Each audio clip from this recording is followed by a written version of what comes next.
Cold rain hammered the glass walls of the Blackwood estate, while Dr. Evelyn Carter stepped into the private penthouse of New York's most feared mafia boss. Ronan Kingsley was supposed to be broken, paralyzed from the waist down after an assassination attempt 6 months earlier. But the second Evelyn touched his legs during their first therapy session, she knew something was terribly wrong. The muscles beneath her palms were too strong, too alive.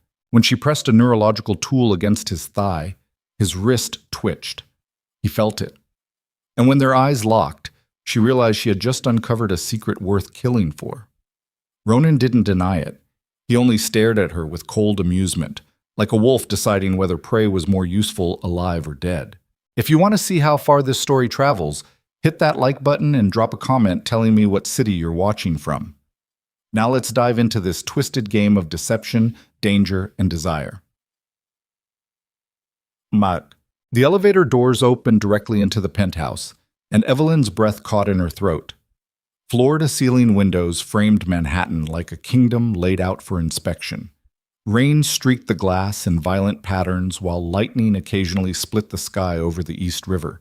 The interior was all obsidian marble and sharp edges, a space designed to intimidate rather than comfort. A man sat in a wheelchair near the windows, silhouetted against the storm. Ronan Kingsley. Even seated, even supposedly broken, he radiated the kind of power that made grown men nervous. His suit was custom-tailored charcoal gray, his dark hair swept back from a face that belonged on Roman coins, sharp jaw, cold eyes, the kind of handsome that came with a warning label. Dr. Carter. His voice was smooth whiskey over gravel. You're late. Evelyn checked her watch. I'm 4 minutes early. Then my expectations were unrealistic. He spun the wheelchair with practiced ease, rolling closer. Marcus tells me you're the best physical therapist in New York. I hope he wasn't exaggerating for the sake of his continued employment. She set her medical bag down on the leather sofa, refusing to be rattled. I'm good at what I do. Whether I'm the best depends on whether you're willing to do the work. Something flickered in his eyes. Amusement, maybe. Or calculation. I've read your file, Ronan continued, rolling to a stop 3 feet away. Graduated top of your class from Columbia. Specialized in neurological rehabilitation. Worked at Mount Sinai for 6 years before going private. And you're drowning in debt left behind by an ex-husband who gambled away your savings before disappearing. Evelyn's jaw tightened. My personal finances aren't relevant to your treatment. Everything is relevant when you work for me. He gestured toward the wheelchair. This is my reality now. 6 months ago, someone put 3 bullets in my spine during a business meeting. The doctor said I'd never walk again. I'm paying you $250,000 over the next 6 months to prove them wrong. But if I'm going to trust you with my recovery, I need to know you're not going to fold under pressure when my enemies come looking for leverage. I can handle pressure. Can you handle men with guns showing up at your apartment at 3 in the morning? Evelyn's stomach dropped, but she kept her expression neutral. Is that a threat? It's a warning. Ronan's gaze was steady, unblinking. The people who did this to me are still out there. They're watching, waiting. Anyone close to me becomes a target. If you take this job, your life gets complicated in ways you can't imagine. She should have walked away right then. Should have taken the elevator back down and returned to her quiet practice in Brooklyn, where the biggest danger was slipping on a yoga mat. Instead, she stepped closer. Let's get something straight, Evelyn said quietly. I didn't come here because I need your money, though the paycheck certainly helps. I came here because you were told you'd never walk again, and I don't accept that diagnosis. So either we do this properly, or we don't do it at all. Your enemies, your empire, your reputation, none of that matters inside a therapy session. In here, you're just another patient with damaged nerves and atrophied muscles. Understood? For the first time, Ronan smiled. It wasn't warm. Marcus was right about you, he said softly. Let's begin. Bum. The initial assessment should have been routine. Evelyn had performed hundreds of neurological examinations over the years. She knew the protocols by heart: test sensation, check reflexes, measure muscle tone, assess range of motion. But nothing about Ronan Kingsley was routine. She knelt beside the wheelchair and rolled up his right pant leg, exposing his calf. The skin was pale from months without sunlight, but the muscle definition beneath was wrong. Her fingers pressed against his shin, then moved up to his knee. Too firm, too developed. "When was your last physical therapy session?" she asked, keeping her voice neutral. 3 weeks ago. The previous therapist quit." "Why?" "He said I was making insufficient progress." Ronan's tone was bored. "Or maybe it was because I had one of his colleagues thrown off a building for selling information to my competitors." The details blur together. Evelyn pulled out a neurological pinwheel, a small metal disc covered in sharp points used to test sensation. She rolled it slowly up Ronan's shin, watching his face. "Tell me when you feel something." She pressed the wheel against his ankle. Nothing. She moved to his calf. Nothing. She reached his knee, applying more pressure. Ronan's left wrist twitched. It was almost invisible, just a slight flexion of his fingers against the armrest. But Evelyn had spent years watching for involuntary responses, and she caught it.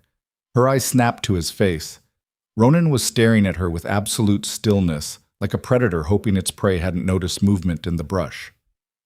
"You felt that," Evelyn said quietly. "I didn't." "Your wrist moved." Muscle spasm, unrelated. She rolled the pinwheel higher, dragging it across his thigh. This time she watched his hands carefully. His right thumb flexed against the wheelchair. "You're lying," she whispered.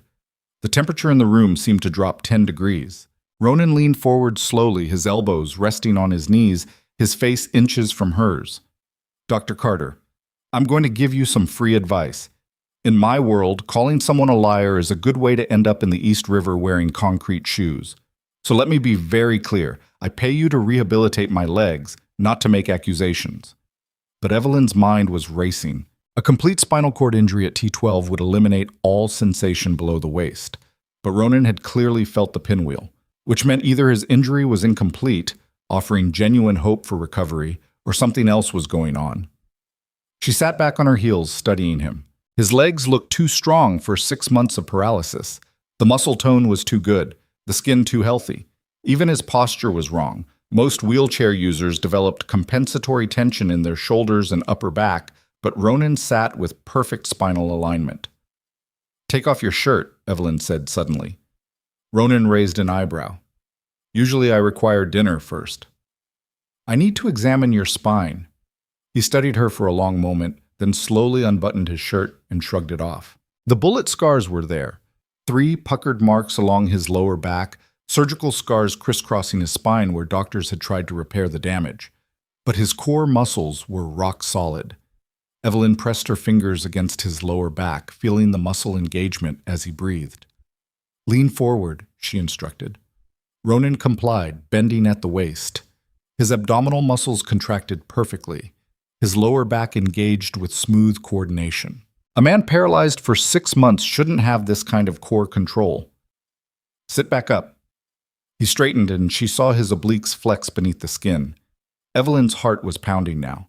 She moved around to face him, kneeling between his legs, and placed both palms flat against his abdomen. "Take a deep breath."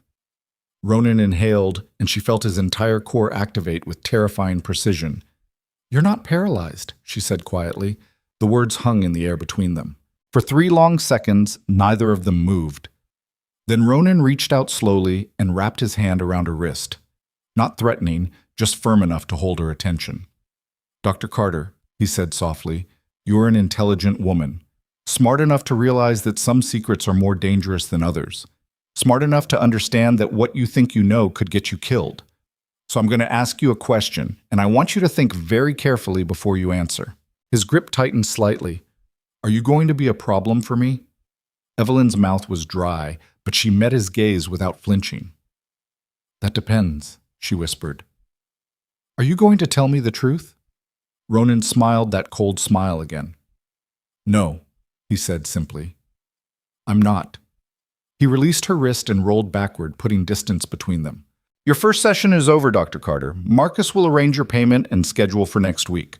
I suggest you spend the time considering whether you really want this job." It was a dismissal. Evelyn stood on shaking legs, gathering her medical bag with numb fingers. She made it halfway to the elevator before stopping and turning back. "Mr. Kingsley." He paused, one hand on his wheelchair. "Whatever game you're playing," Evelyn said quietly, "whatever reason you have for pretending to be paralyzed, I'll figure it out. And when I do, you're going to tell me why. Ronan's expression didn't change. Good luck with that, Doctor. Kiss. The elevator ride down felt like falling.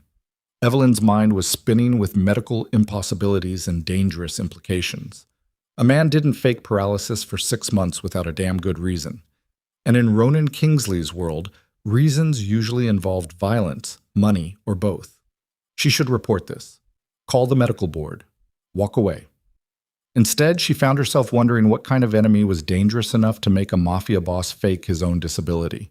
The elevator doors opened to the parking garage. Dark concrete and shadows and the smell of motor oil. Marcus was waiting by a black Mercedes, his bulk somehow both comforting and threatening in the dim light. Dr. Carter, he said, opening the rear door. I'll drive you home. I can take a cab. Mr. Kingsley insists. She wanted to argue, but exhaustion was setting in. She slid into the leather back seat while Marcus folded himself behind the wheel. They drove in silence through rain-slicked Manhattan streets. Evelyn watched the city blur past. Endless lights and endless people who had no idea what kind of monsters walked among them. He's not paralyzed, she said suddenly.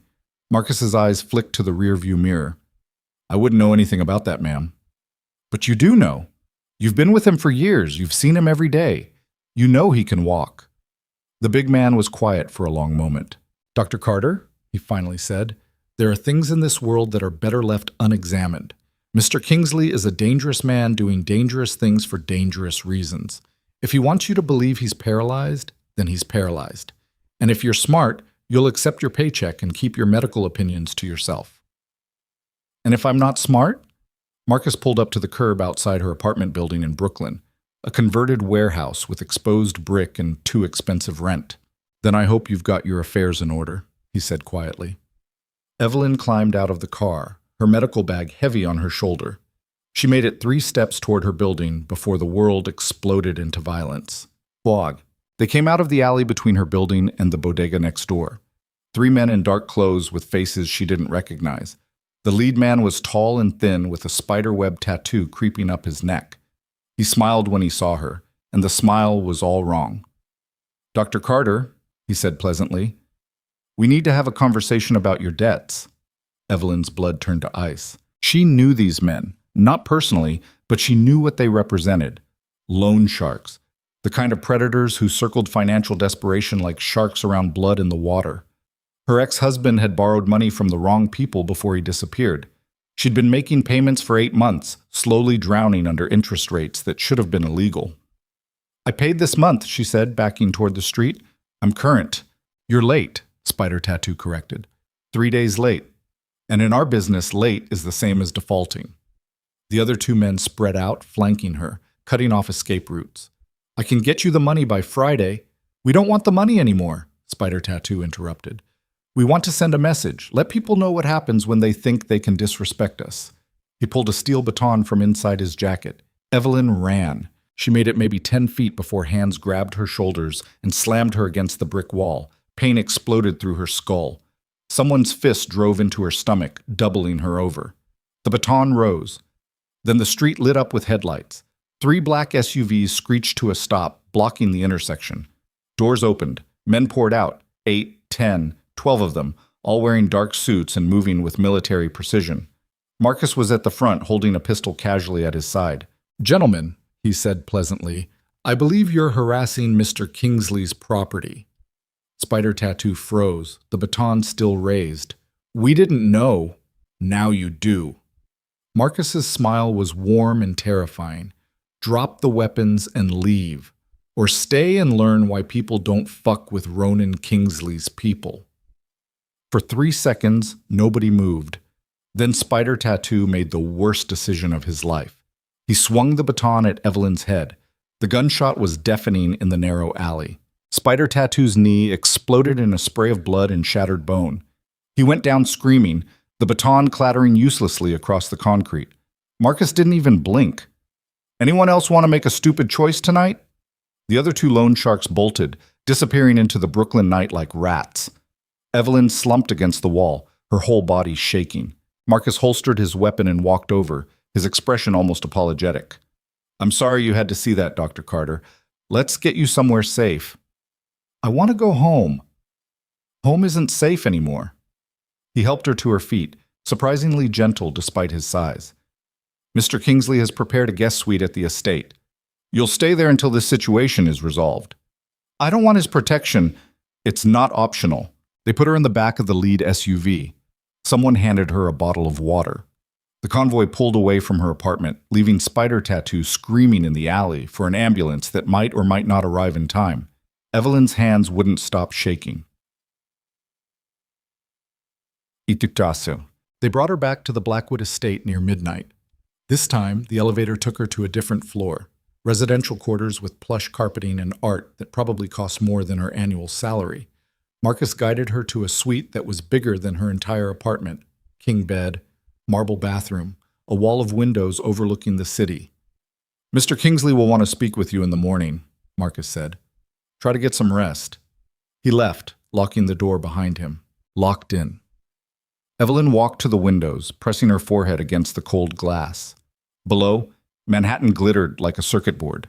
Millions of lights, millions of lives, all of them oblivious to the violence happening in the shadows. She should be terrified. Instead, she was angry. Angry at her ex-husband for leaving her drowning in debt. Angry at the loan sharks for thinking they could hurt her.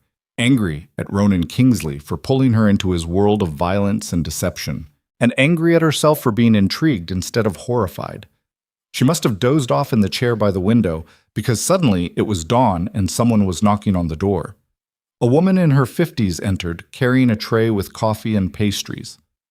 Good morning, Dr. Carter. I'm Helen, the estate manager.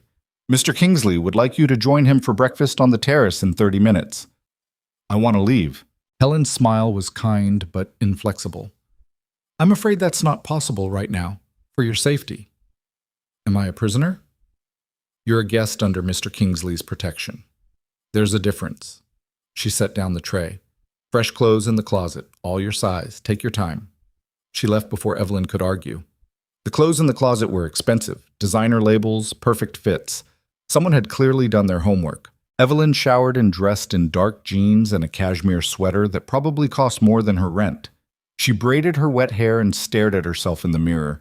She looked like someone else, someone who belonged in this world of marble and violence. The terrace was on the top floor, open to the morning air despite the autumn chill. Ronan sat at a glass table near the edge, coffee in hand, looking out over Manhattan like a king surveying his kingdom. He was still in the wheelchair, still playing the part. Dr. Carter, he said without turning around, I hope you slept well. You locked me in. For your protection. I'm not staying here. Yes, you are. He finally looked at her, his expression unreadable. Sit down, Evelyn. We need to talk. She wanted to refuse, wanted to storm past him and find the nearest exit. Instead, she sat. Ronan poured her coffee from a silver carafe, adding cream without asking how she took it. He'd done his homework too. Last night's incident was unfortunate, he said carefully, but it's also clarified our situation. What situation? You owe money to some very unpleasant people, people who don't respond well to negotiation or reason. He sipped his coffee. I've purchased your debts, all of them. As of midnight last night, you don't owe those loan sharks a single dollar. Evelyn's stomach dropped. You did what? Consider it a signing bonus. I don't want your money. It's not about what you want. Ronan set down his cup, his gaze sharpening. Those men came after you because you're vulnerable, alone, unprotected. That makes you a liability to anyone you work with. So I've eliminated the problem. By making me owe you instead? Exactly. Anger flared hot in her chest. I'm not your property. No, Ronan agreed. But you are in my debt now. And in my world, debts always get paid. What do you want from me? He leaned back, studying her with those cold, calculating eyes. I want you to continue as my physical therapist, he said simply. 3 sessions a week, 6 months.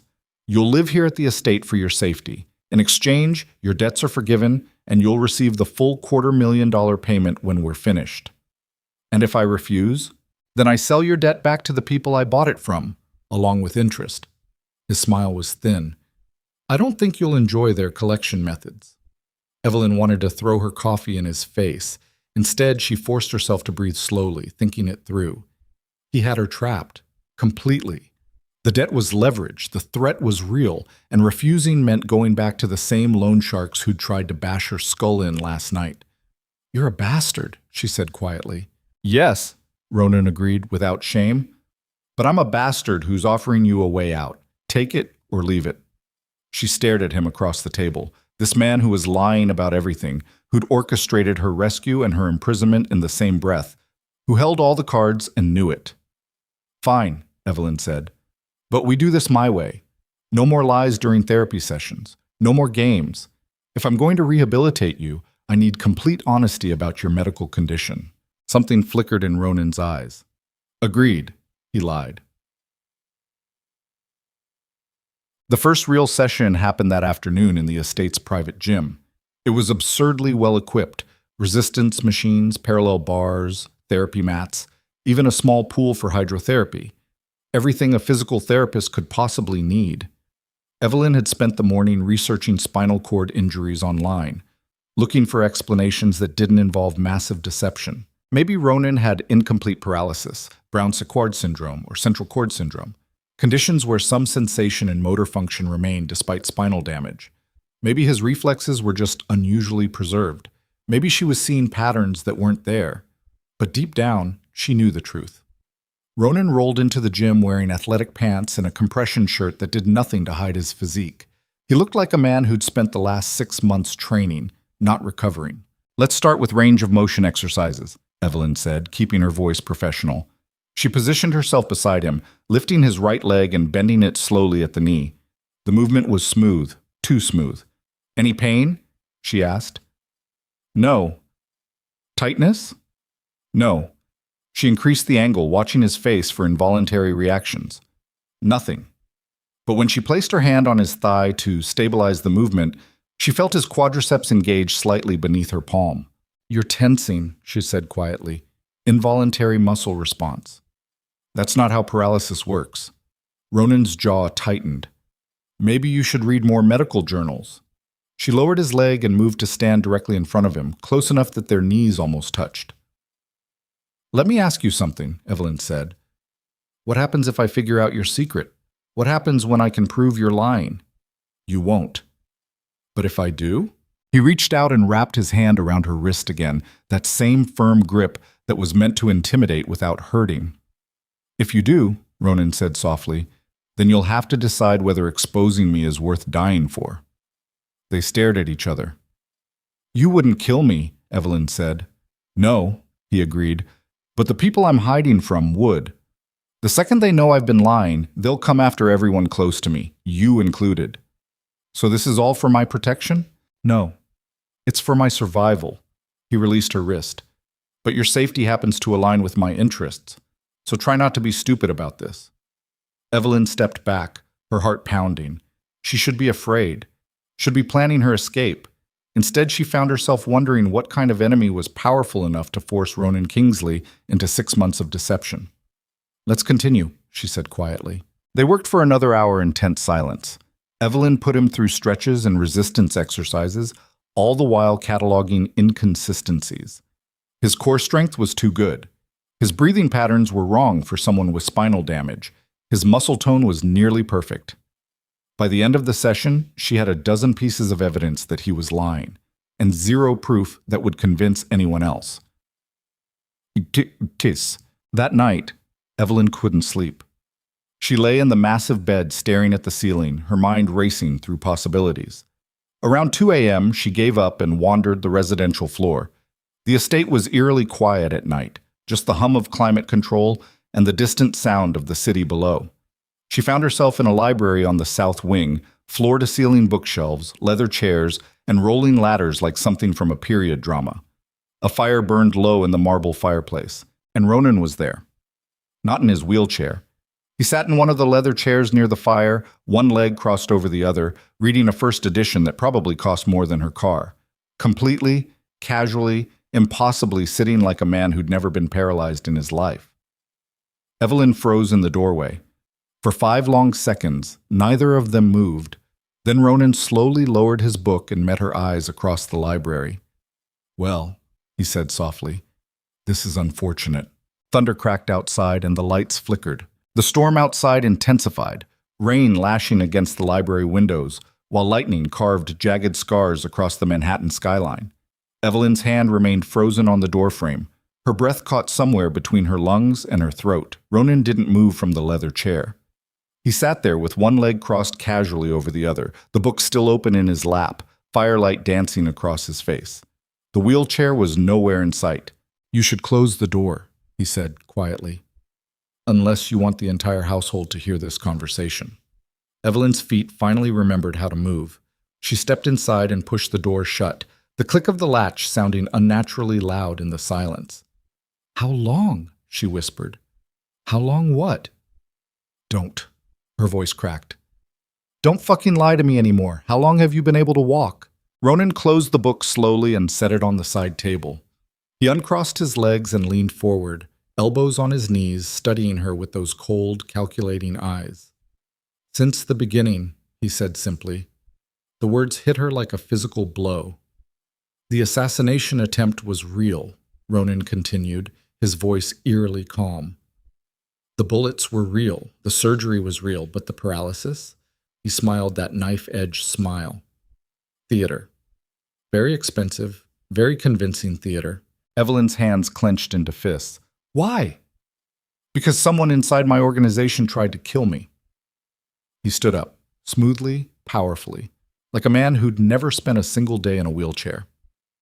"Someone close enough to know my schedule, my security protocols, my vulnerabilities, and the only way to find a rat is to make him think the cat is dead." He walked toward her, and Evelyn instinctively backed against the door. "So I played dead," Ronan said, closing the distance between them. "Or close enough. Let everyone think I was broken, helpless, and I waited to see who would get bold, who would start making moves they wouldn't have dared before." "That's insane. That's survival." He stopped inches away, towering over her. "In my world, weakness is blood in the water. The second my enemies thought I was crippled, they started circling, making alliances, positioning themselves, and I watched every single move." Lightning flashed, illuminating his face in stark white light. "Your medical credentials gave me legitimacy," Ronan continued. "A doctor from Mount Sinai treating the fallen Mafia king. It made the story believable. Sympathetic, even. You were never hired to heal me, Evelyn. You were hired to be my alibi." She wanted to hit him, wanted to scream. Instead, her voice came out deadly quiet. "You used me." "Yes." "You manipulated me, lied to me, bought my debts to trap me here." "Yes," Ronan said again, not even pretending to feel guilty. "I did all of those things, and I do them again because they worked." "You're a monster." "I'm a pragmatist." He reached past her and turned the deadbolt on the library door with a soft click. "And right now, you have a choice to make." Evelyn's heart was hammering against her ribs. "What choice?" "You can keep my secret and continue playing your role, or you can try to expose me, and we'll both find out how quickly my enemies can move when they smell opportunity." "You're threatening me." "I'm explaining consequences." Ronan's expression didn't change. "The people who tried to kill me won't hesitate to kill you if they think you're a liability. And trust me, exposing my deception makes you a liability." "So I'm supposed to just go along with this? Pretend I don't know?" "For now, yes." He finally stepped back, giving her space to breathe. "In 3 months, maybe 4, I'll have identified the traitor. When that happens, I'll deal with the problem, reveal my recovery publicly, and you'll walk away with your money and your life intact. Everyone wins. Except the person you're hunting. They tried to put 3 bullets in my spine." Ronan's voice went flat, empty. "Whatever happens to them, they've earned." Thunder rolled across the city, rattling the windows. Evelyn's mind was spinning. Part of her wanted to run, to get as far from this man and his games as possible. But another part, a part she didn't want to examine too closely, was intrigued by the cold efficiency of it all. The calculated patience required to fake paralysis for 6 months just to catch a traitor. "What if I say no?" she asked. "Then I'll have Marcus drive you back to Brooklyn tonight, and we'll both hope the loan sharks are feeling forgiving." He walked back to the chair and sat down, picking up his book again. Your choice, doctor. It wasn't a choice at all, and they both knew it. Evelyn stood there for a long moment, her back against the locked door, watching this man who'd turned deception into an art form. I hate you, she said quietly. You're welcome to. Ronan opened his book, dismissing her. Just hate me quietly and keep up appearances during therapy sessions. She wanted the last word, wanted to say something cutting that would pierce that armor of cold pragmatism. Instead, she unlocked the door and left, her hands shaking with anger, and something else she refused to name. The next morning, Evelyn found Marcus waiting outside her suite with coffee and grim news. Mr. Kingsley wants you in the gym in 20 minutes, the big man said, handing her the cup. And Dr. Carter? Whatever happened last night, I'd advise you to act like it didn't. He told you. He tells me everything. Marcus's expression was unreadable. The walls have eyes and ears in this place. Be careful what you say and where you say it. The implication was clear. They were being watched, monitored. Every conversation, every reaction, potentially feeding information to whoever Ronan was hunting. Evelyn sipped her coffee, the taste bitter on her tongue. Does everyone know? The entire staff? Only the people who need to know. Helen, myself, the head of security. Everyone else believes the story. He checked his watch. 19 minutes, Dr. Carter. She dressed quickly in workout clothes and made her way to the gym, her mind rehearsing how to act normal when everything had fundamentally changed. Ronan was already there, waiting in his wheelchair, looking like he'd slept perfectly despite upending her entire world a few hours earlier. Good morning, he said pleasantly. Let's start with resistance training today. Evelyn set down her medical bag, forcing herself to slip into professional mode. We should discuss your long-term goals for physical therapy. My goal is to maintain the illusion of working toward recovery while actually staying exactly as I am. That's not a real treatment plan. It's the only treatment plan that matters. He rolled toward the parallel bars. Let's make it look convincing. They worked in tense silence. Evelyn put him through exercises that would theoretically rebuild core strength. Exercises he clearly didn't need but performed with exaggerated difficulty. He grunted at appropriate moments, showed fake strain, played the part perfectly. It was infuriating to watch. Your acting is very good, Evelyn said coldly, adjusting his position on the mat. I've had 6 months of practice. Ronan held a plank position, his arms trembling slightly for effect. You should see me pretend to struggle getting out of bed. Very convincing. Do you enjoy this? Lying to everyone? I enjoy staying alive. He lowered himself back down. The lying is just a necessary inconvenience. Evelyn moved behind him, her hands pressing against his lower back to check alignment. The muscles there were steel cables wrapped in skin. Someone's going to figure it out eventually, she said quietly. You can't maintain this forever. I don't need forever. I just need long enough. He pushed himself up again, biceps flexing. 3 months, maybe 4. Then it's over. And what happens to me when you reveal the truth? When everyone finds out I've been complicit in this deception?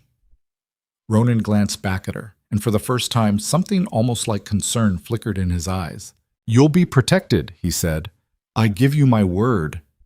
Your word means nothing. Fair enough. He held her gaze. But it's all I can offer. The gym door opened and Marcus entered with his usual silent efficiency. Boss, he said quietly, Vincent DeLuca just requested a meeting, tomorrow night at the Haverton Club. Evelyn felt Ronan's entire body tense beneath her hands. Vincent wants a meeting? Ronan's voice was carefully neutral. What's his stated reason? Offering condolences and discussing potential territory adjustments now that you're compromised. The air in the gym turned arctic. Tell him I accept, Ronan said. Arrange security accordingly.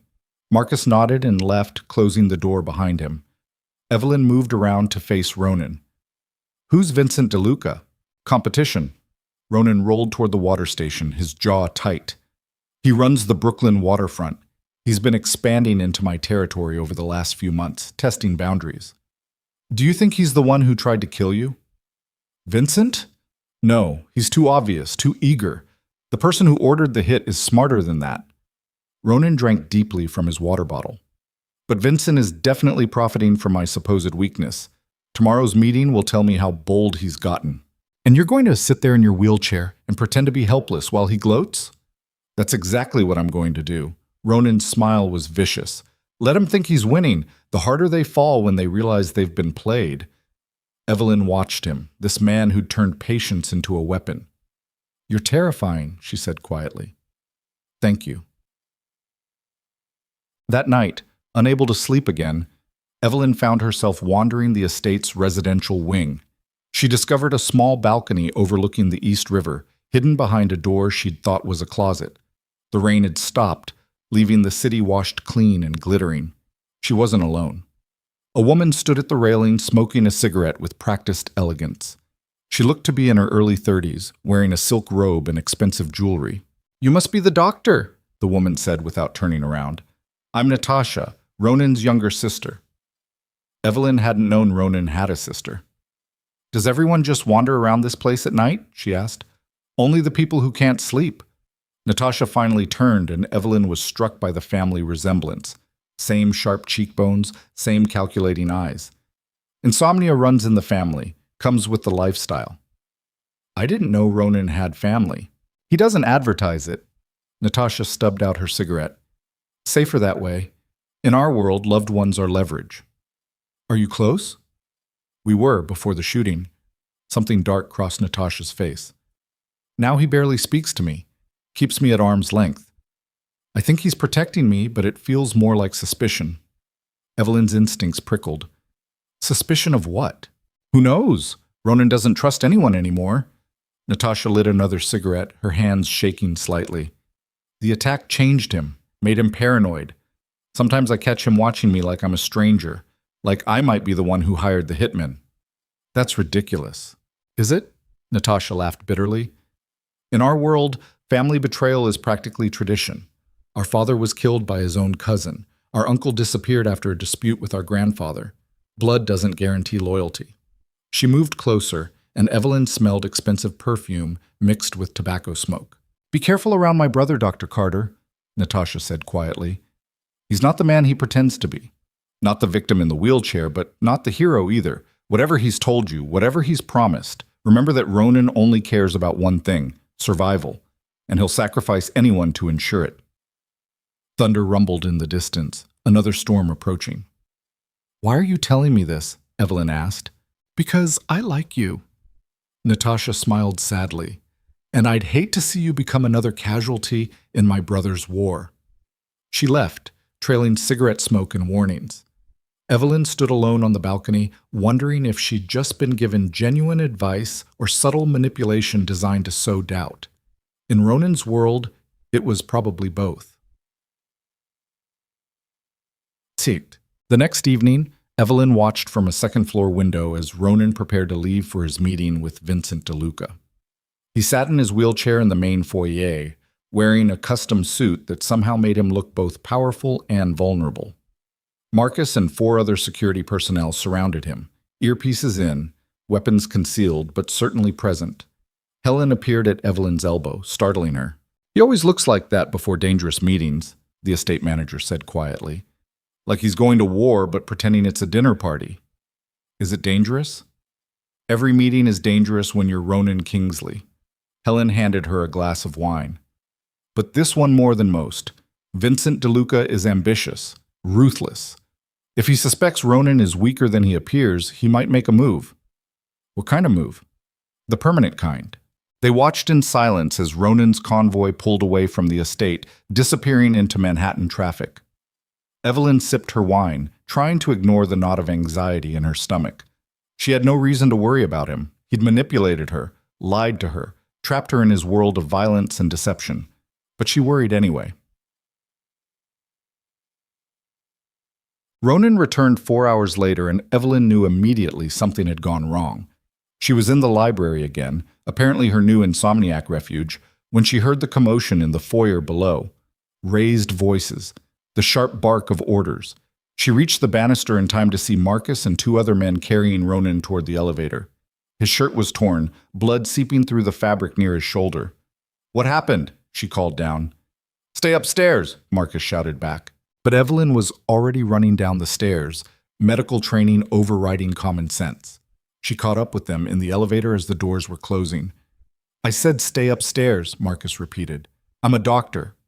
Evelyn pushed past him, kneeling beside the wheelchair. Let me see. Ronan's face was pale, jaw clenched against pain. Blood had soaked through his shirt, spreading across his shoulder and down his chest. It's nothing, he ground out. Gunshot wounds aren't nothing. Evelyn's fingers found the entry wound, a clean hole through his upper shoulder, missing major arteries by inches. Did it exit? Yes. She pressed her hand hard against the wound, applying pressure. Ronan hissed through his teeth. What happened? She demanded. Vincent brought more security than agreed, Marcus said grimly. Things got tense. Someone got stupid. The elevator opened to Ronan's private floor.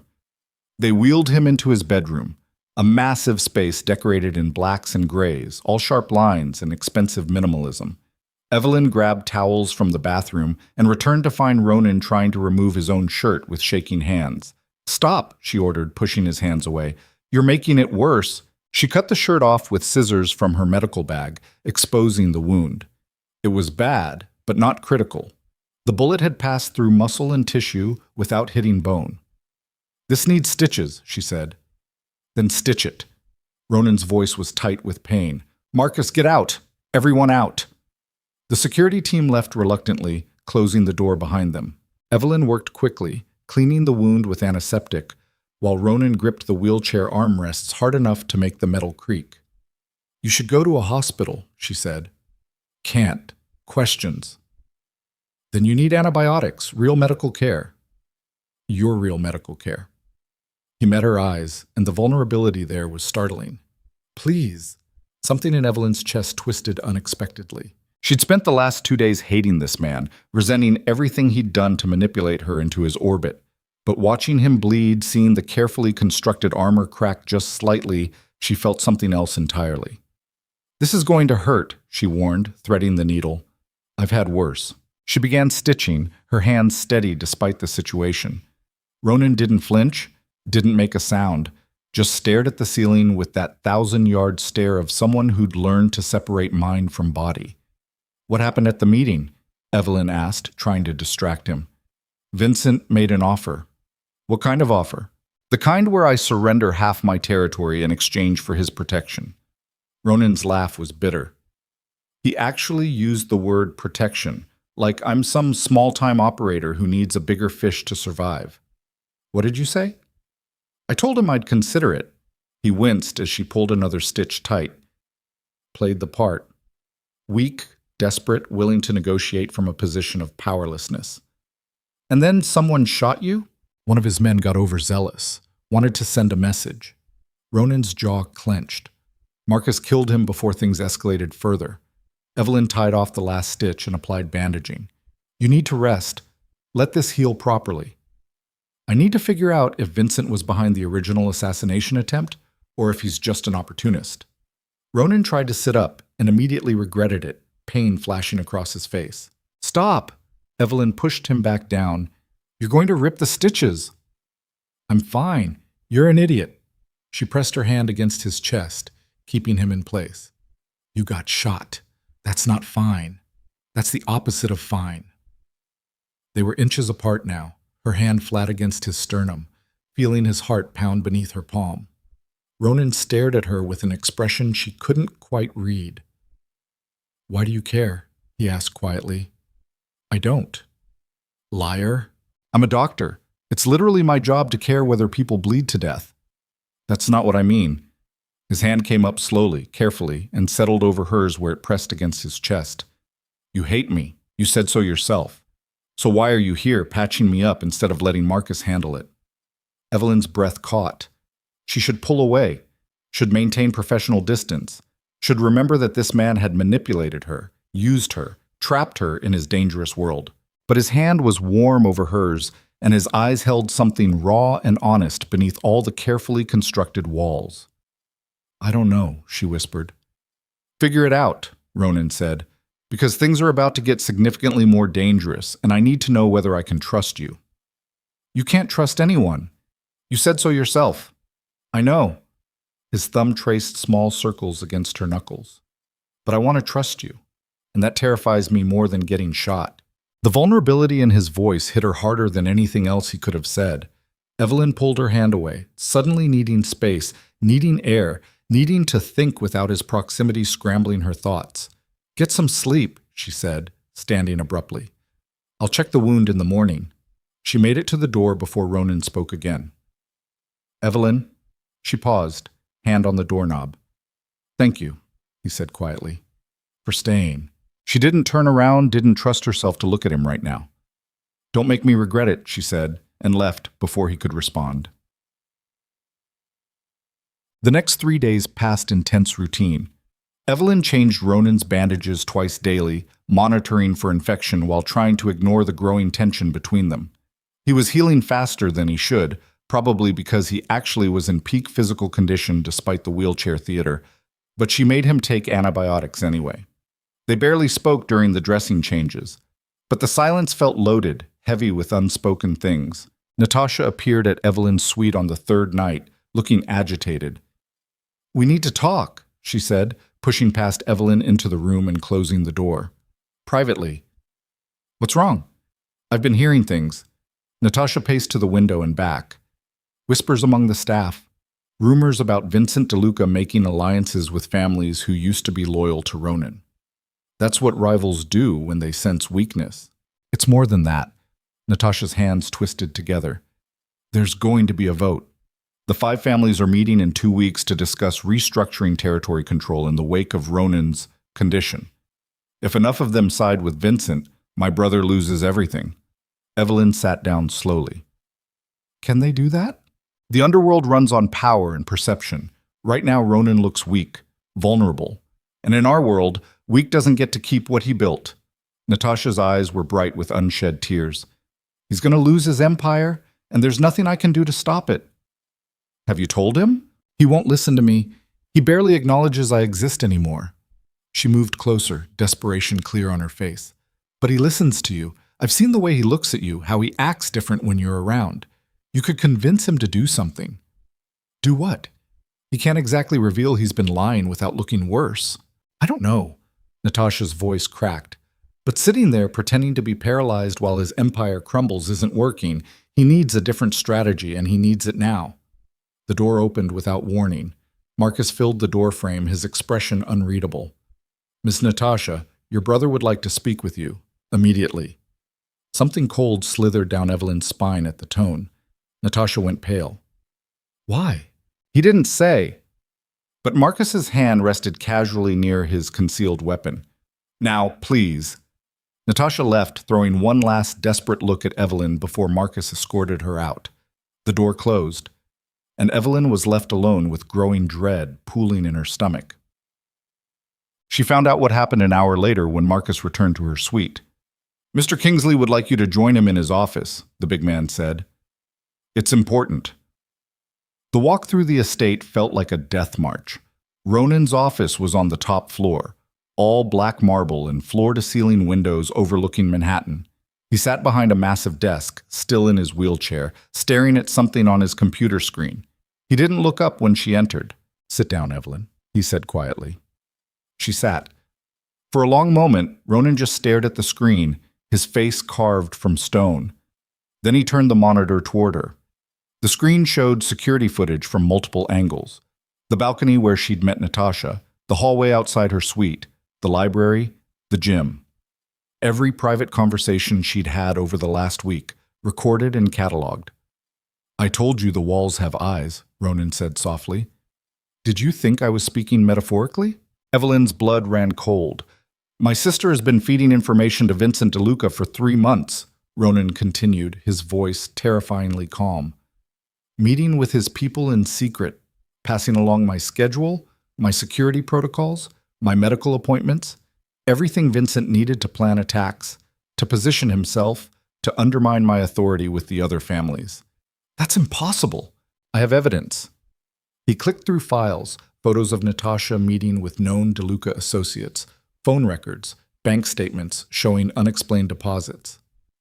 "She's the one who told them about the therapy sessions, the one who confirmed my supposed paralysis was legitimate because she'd seen me struggling with her own eyes." Evelyn felt sick. Why would she betray you? Because she thought I was weak. Ronan's laugh was broken glass. Because she thought Vincent would treat her better than I did. Because family means nothing when ambition is involved. He closed the laptop and looked at Evelyn directly for the first time. I need to know something, he said. That conversation you had with her tonight, did you tell her anything about my condition? About what you know? No. Are you certain? I'm certain. Evelyn's voice shook. I hate what you've done, how you've manipulated me, but I'm not stupid enough to get myself killed by exposing your secret. Ronan studied her for a long moment, searching for deception. Finally, he nodded. Good. Because what happens next is going to be extremely unpleasant, and I need to know you're not going to panic. What happens next? Natasha is going to disappear. His tone was flat, empty. Tonight. Permanently. And everyone is going to believe she fled to be with Vincent DeLuca, too ashamed to face me after her betrayal was discovered. Evelyn's breath stopped. You're going to kill your own sister? I'm going to make her disappear, Ronan corrected. There's a difference. She'll be alive, relocated somewhere far away under a new identity, with enough money to start over. But she can never come back. Never contact anyone from her old life. She's done. That's still... Mercy, Ronan interrupted. Anyone else who betrayed me would be at the bottom of the East River by now. But she's still my sister, and some part of me remembers when we were kids, and she was the only person who gave a damn whether I lived or died. So she gets mercy. But she doesn't get forgiveness. He stood up, no longer pretending, no longer hiding, and walked to the windows. I wanted it to be someone else, he said quietly. Anyone else. Every day for 6 months, I hoped the evidence would point somewhere else. But it kept coming back to Natasha. My own blood. Evelyn didn't know what to say.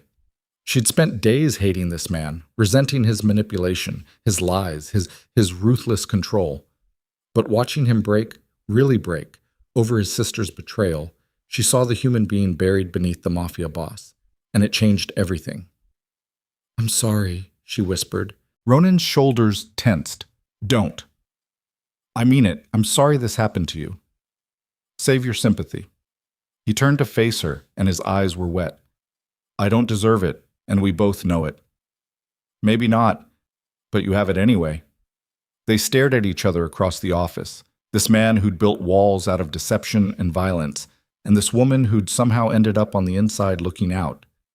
I need your help, Ronan said finally. With what? Natasha trusted you, confided in you. If she disappears and you're clearly still here, still working with me, it sends the wrong message. Makes it look like you might have been involved in exposing her. Evelyn's stomach dropped. You want me to leave? I want you to look shocked and betrayed when she vanishes. I want you to demand answers, to threaten to quit, to make a scene. He moved closer. And then I want you to let Marcus convince you to stay, reluctantly, because your debts still hang over you. It has to look real. So more acting, more lies. Yes. Ronan stopped directly in front of her. But this time, I'm asking instead of forcing. This time I need you to choose. And if I say no, then I'll figure something else out. He reached out slowly, giving her time to pull away, and brushed a strand of hair behind her ear. But I'd really prefer if you said yes. His touch was gentle, careful, so at odds with everything else about him. Evelyn's heart was pounding. She should say no. Should walk away from this entire nightmare before she got pulled any deeper. But she thought about Ronan bleeding on his bedroom floor, about the raw vulnerability in his voice when he thanked her for staying, about the man hiding beneath the monster. I'll do it, she heard herself say. I'll help you. Ronan's eyes closed briefly, relief washing across his face. Thank you, he whispered. Then his hand cupped her cheek, thumb tracing her jawline, and Evelyn stopped breathing entirely. I need you to know something, Ronan said quietly. Everything I've done, the lies, the manipulation, the deception, it was necessary. But this? He gestured between them. This isn't part of the plan. This isn't strategic. This is me being monumentally stupid because I can't stop thinking about you. Evelyn's pulse was thunder in her ears. Ronan, I know it's wrong. I know I have no right to feel anything for you after what I've done. But I can't. She kissed him. It was impulse, instinct. the culmination of weeks of tension and anger and unwanted attraction that had been building between them like a storm waiting to break. Ronan froze for half a second. Then he kissed her back with desperate intensity, his hand sliding into her hair while his other arm wrapped around her waist, pulling her flush against him.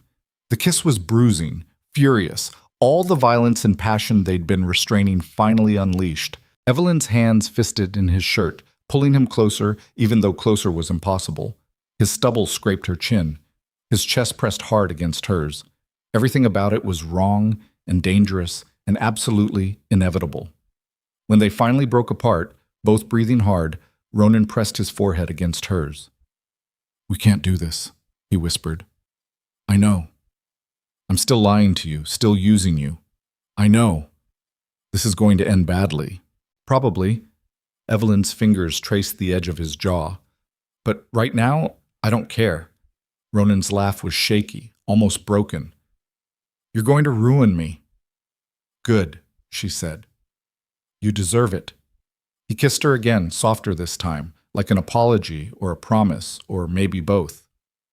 When they finally separated, reality came crashing back.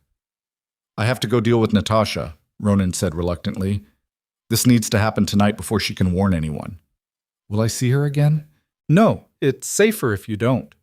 He stepped back, putting necessary distance between them. "Marcus will come get you in 2 hours.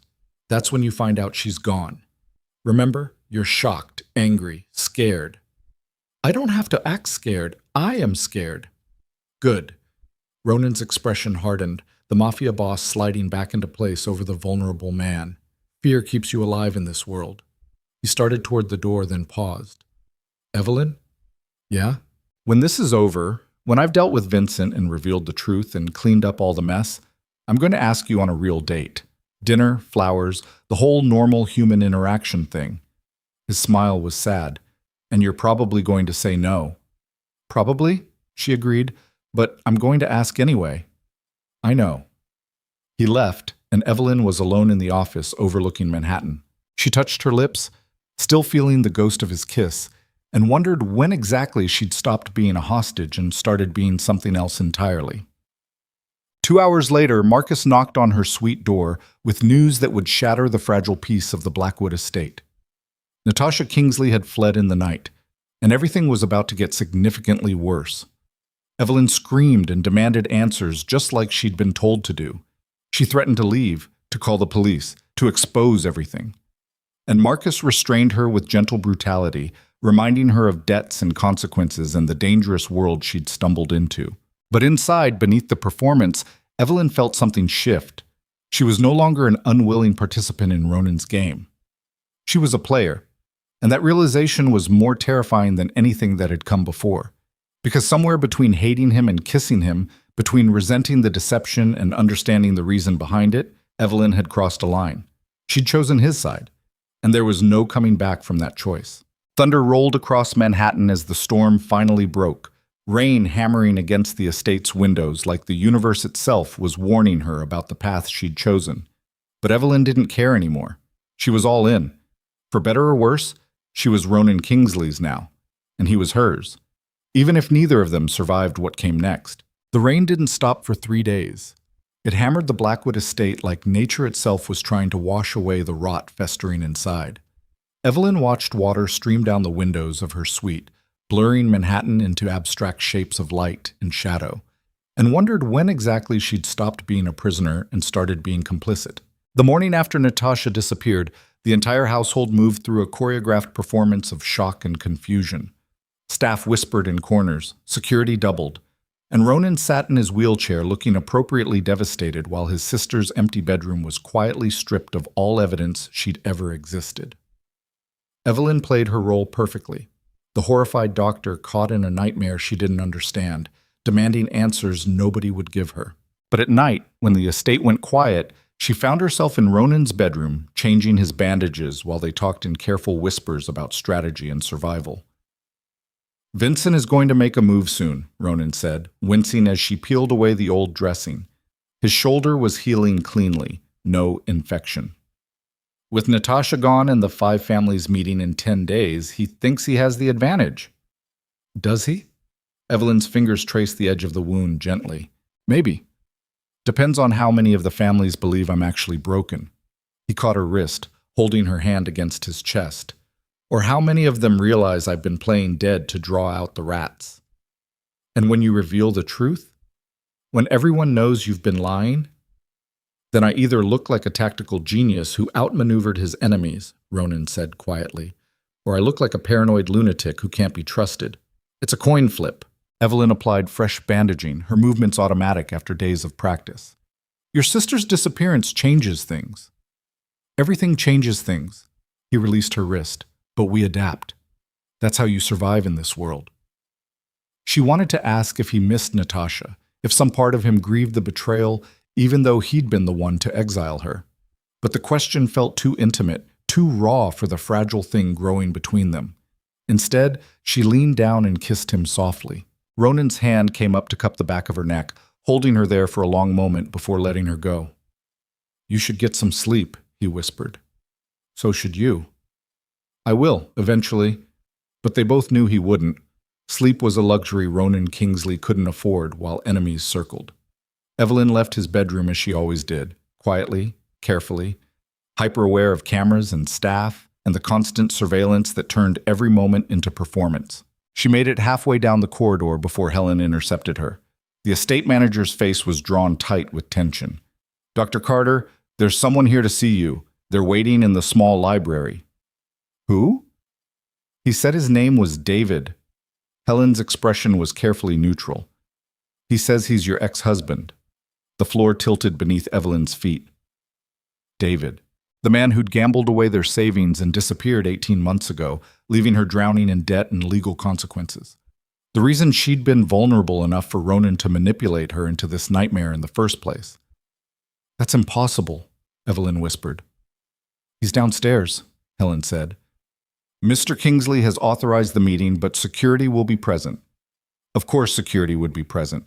Everything in this house was monitored, controlled, weaponized. Evelyn descended the stairs on numb legs, her mind racing through possibilities. Why would David come here? How did he even know where to find her? And what did his reappearance mean for the carefully constructed lies holding her captive?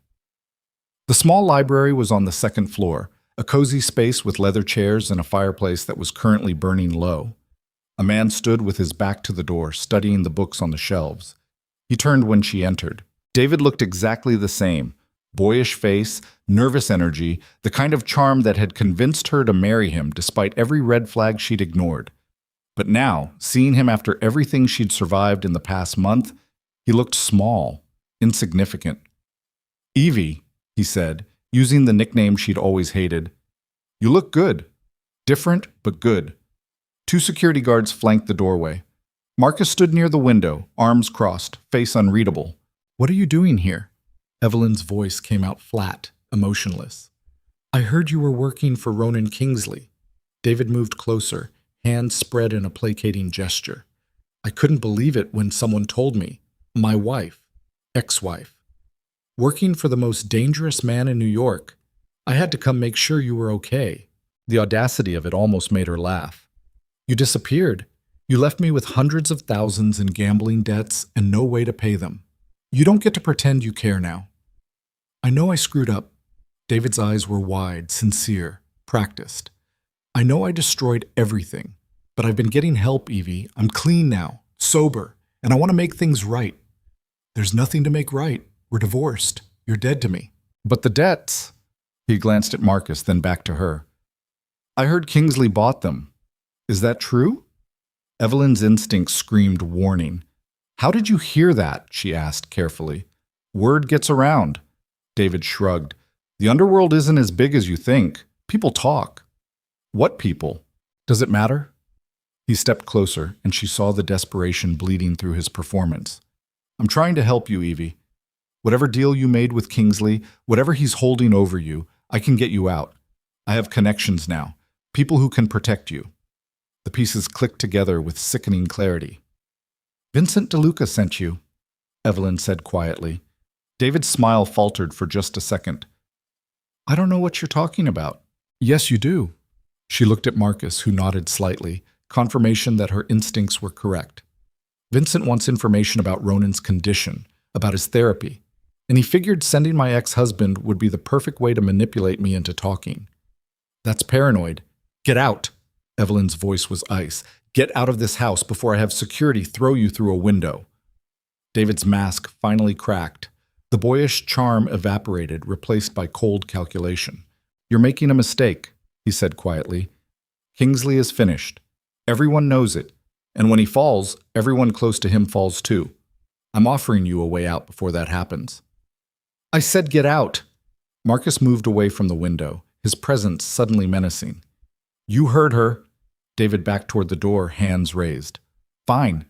But when this whole thing comes crashing down, don't say I didn't warn you. He left, escorted by security who would make sure he exited the estate without detours. Evelyn stood alone in the library, her hands shaking with rage and adrenaline. Vincent's getting desperate, Marcus said quietly. Sending your ex-husband was sloppy, obvious. It almost worked. Evelyn collapsed into a chair. For about 5 seconds, I actually considered whether he was telling the truth. That's how manipulation works. They find the soft spots and press. Marcus moved closer, his expression almost sympathetic. But you saw through it. That's good. Means you're learning. Learning what? How to survive in a world where everyone lies? Exactly that. He checked his watch. Mr. Kingsley should know about this. Come on. They found Ronan in his office, staring at multiple computer screens showing security feeds from around the estate. He looked up when they entered, immediately reading the tension in their body language. What happened? Evelyn told him about David's visit, about the transparent attempt to gather information for Vincent DeLuca. Ronan listened without interrupting, his expression growing colder with each detail. When she finished, he was quiet for a long moment. Vincent is panicking, he finally said. He thought Natasha's disappearance meant I'd discovered his spy network. Now he's scrambling to gather intelligence before the 5 families meeting. Is that good for us? Marcus asked. Desperation makes people stupid. Ronan spun his wheelchair to face the windows. But it also makes them dangerous. If Vincent thinks he's losing control of the narrative, he might do something drastic. Like what? Ronan's reflection in the glass was grim.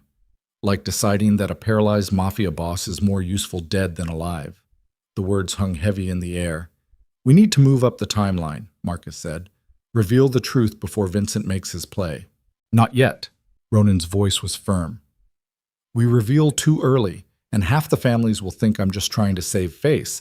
We need them to publicly choose sides first, commit to supporting Vincent or staying neutral. Then when I stand up and prove they were wrong, they can't backtrack.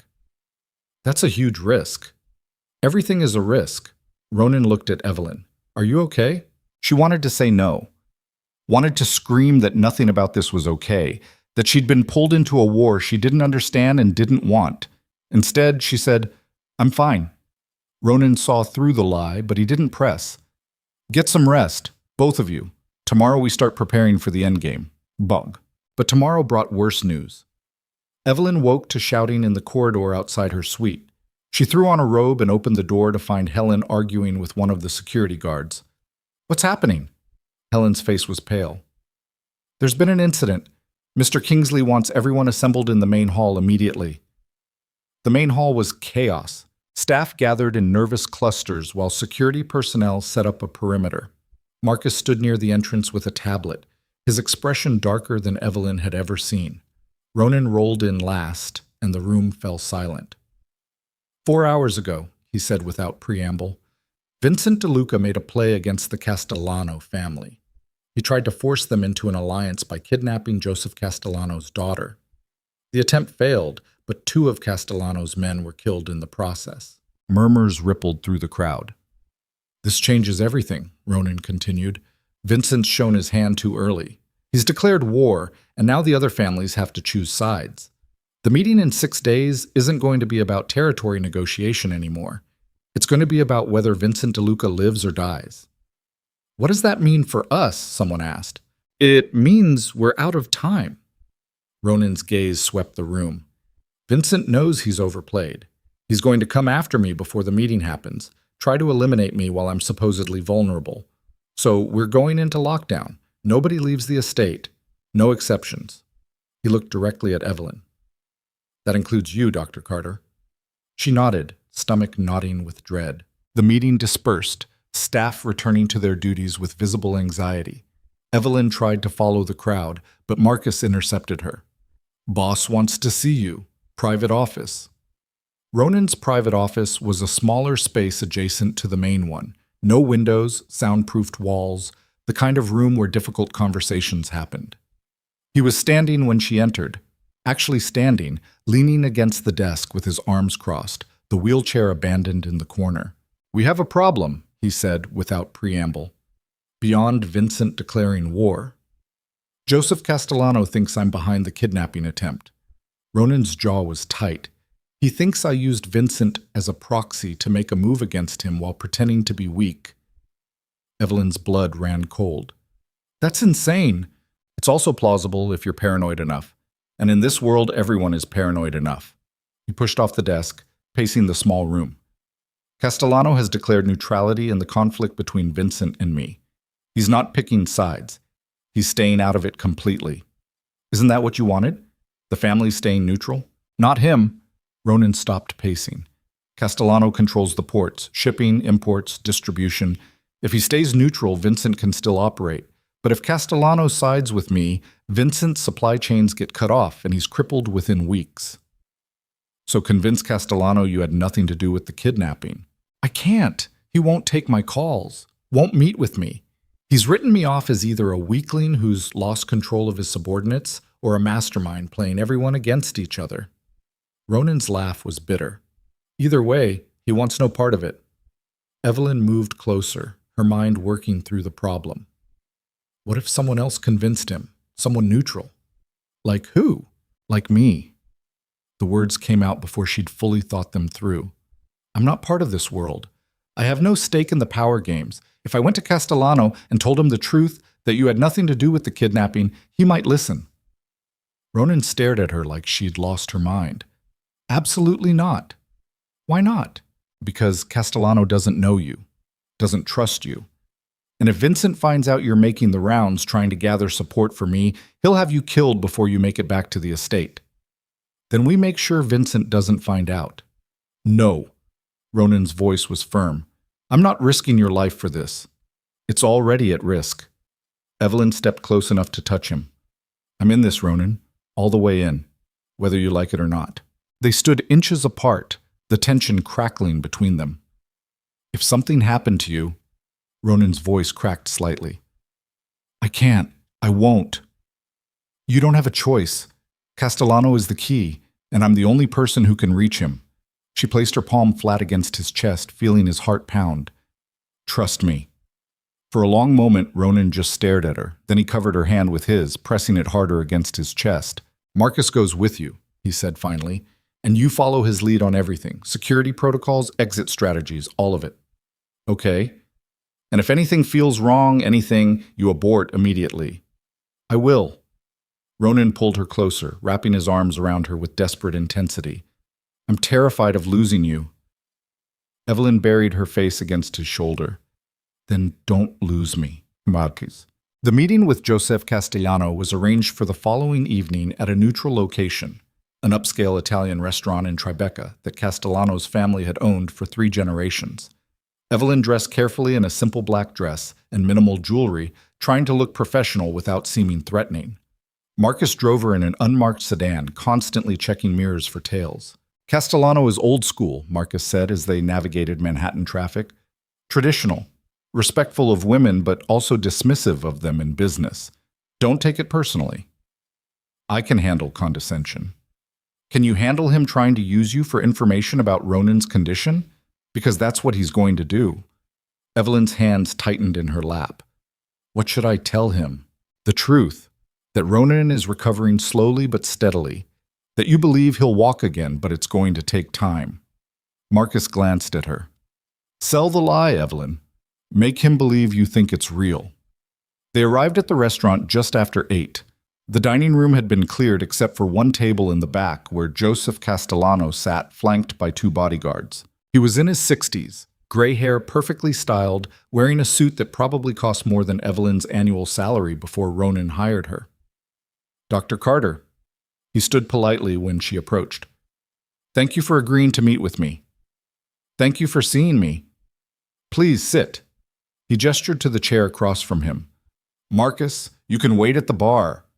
Marcus hesitated, but Evelyn nodded. He retreated to give them privacy, though his eyes never stopped scanning the room. Castellano poured her wine from an expensive bottle. I'll be honest, Doctor, when you requested this meeting, I almost refused. I have no interest in being drawn into the conflict between Vincent DeLuca and Ronan Kingsley. I understand that, but I think you deserve to know that Ronan had nothing to do with the attack on your daughter. And how would you know that? Because I spend 3 days a week with him. I see his schedule, his priorities. He's barely holding his organization together while recovering from his injuries. He doesn't have the resources or attention to orchestrate something like kidnapping your daughter. Castellano sipped his wine, studying her. You seem quite protective of your employer. He's my patient. I'm protective of all my patients. Even when your patient is a dangerous criminal? The question was designed to rattle her, to make her defensive. Instead, Evelyn met his gaze steadily. Mr. Castellano, I don't involve myself in my patient's business dealings. I'm a physical therapist, not a judge. Ronan Kingsley hired me to help him recover from a spinal injury. That's the extent of my role. Is he recovering? The question was sharp, hungry for information. Honestly, he's making progress. It's slow, but there's improvement. Will he walk again? I believe so. But it could take months, maybe a year. Castellano sat back, processing this. A year is a long time in our world. A lot can change. Which is why he needs allies right now, not enemies. Evelyn leaned forward slightly.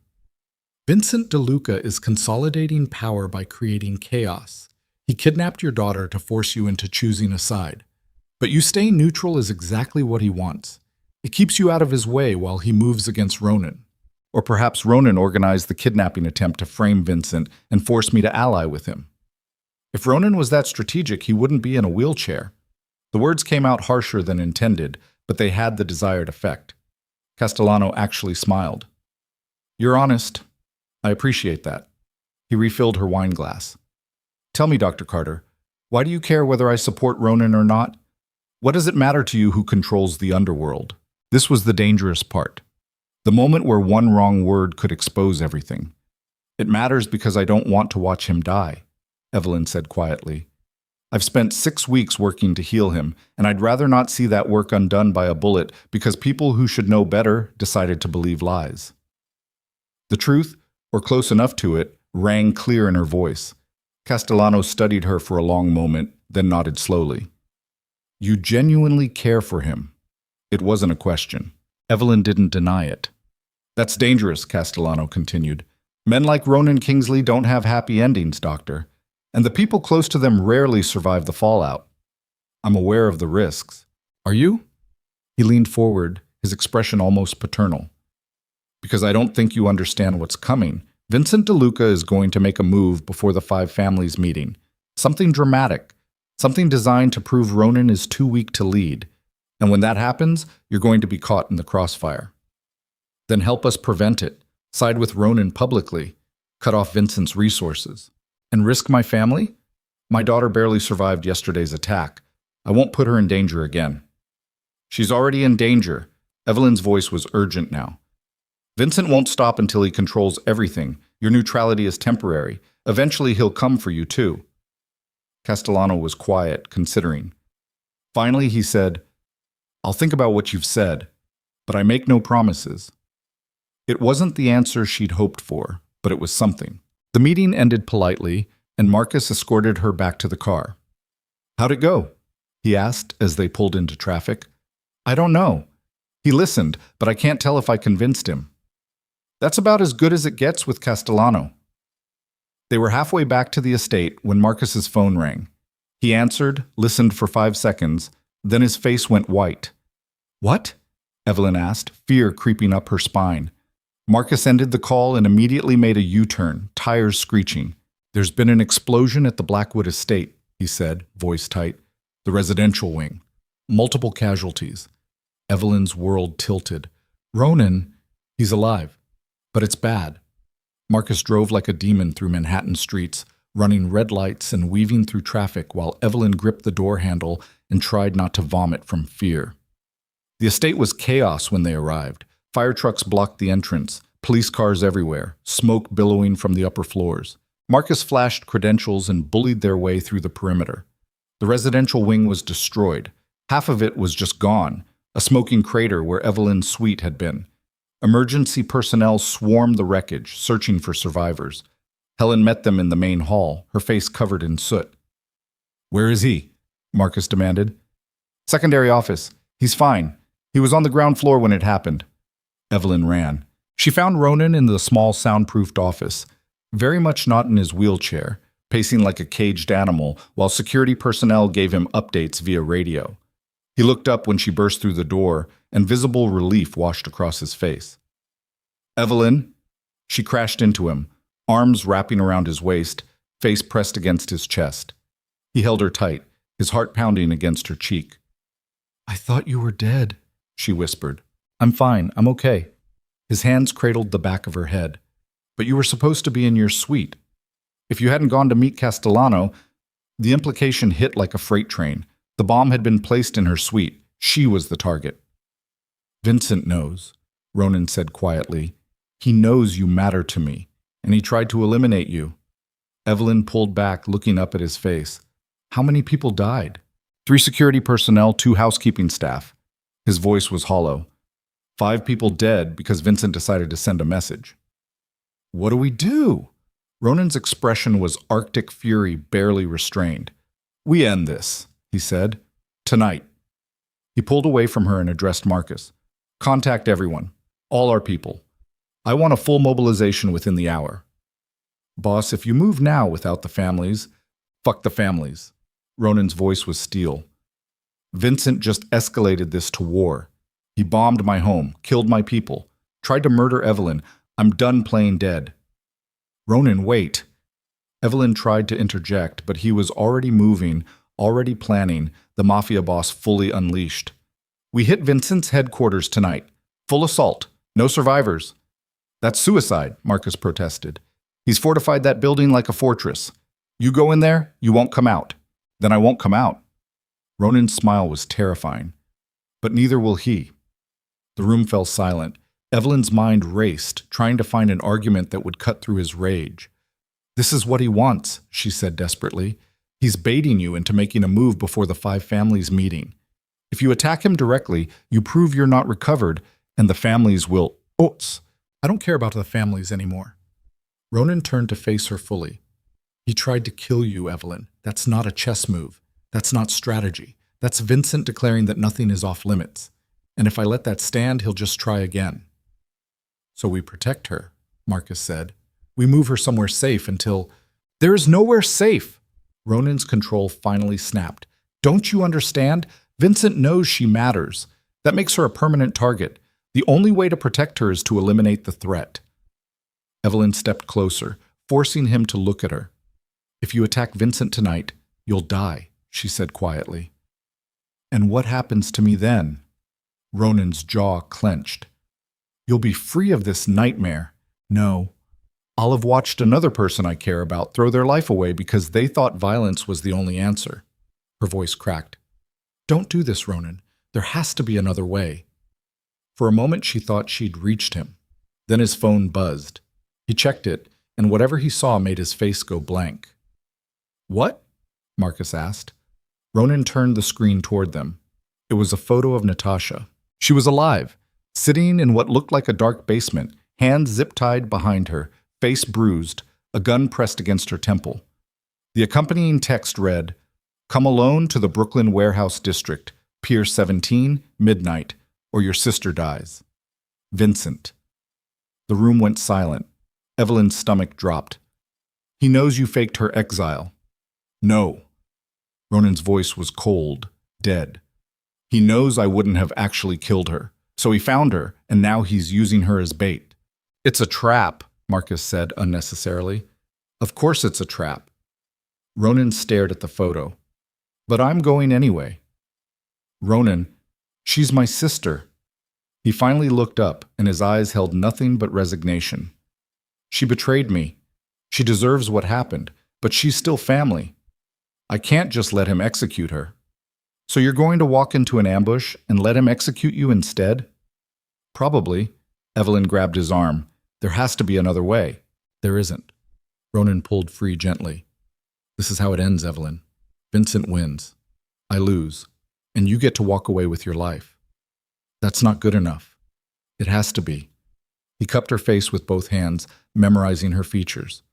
You were the best thing that happened to me in this nightmare. I'm sorry I dragged you into it. Then he kissed her. It was goodbye, and they both knew it. When he pulled away, Evelyn saw the Mafia Boss completely stripped away, leaving only the exhausted man beneath. Marcus, get her out of the city, Ronan said. Tonight. Don't tell me where. I don't want to know. Boss? That's an order. He walked toward the door, and Evelyn watched him go, her heart shattering. This couldn't be how it ended, not after everything, not after she'd finally found something real beneath all the lies. Ronan? She called out. He paused in the doorway. I'm coming with you, she said. No. You don't get to decide that. You're walking into a trap, and you need someone watching your back. Evelyn? I'm a doctor. If you get shot, you'll need medical attention. Her voice was steel. And if you think I'm just going to run away while you commit suicide by Vincent DeLuca, you don't know me at all. Ronan turned slowly, and for the first time in hours, something other than death showed in his eyes. You're insane, he said quietly. Probably. Evelyn moved to stand beside him. But I'm in this. All the way. Remember? They stared at each other while Marcus watched with barely concealed horror. Finally, Ronan nodded. Okay, he whispered. We go together. And with those words, Evelyn crossed the final line. She was no longer the unwilling participant. She was the partner.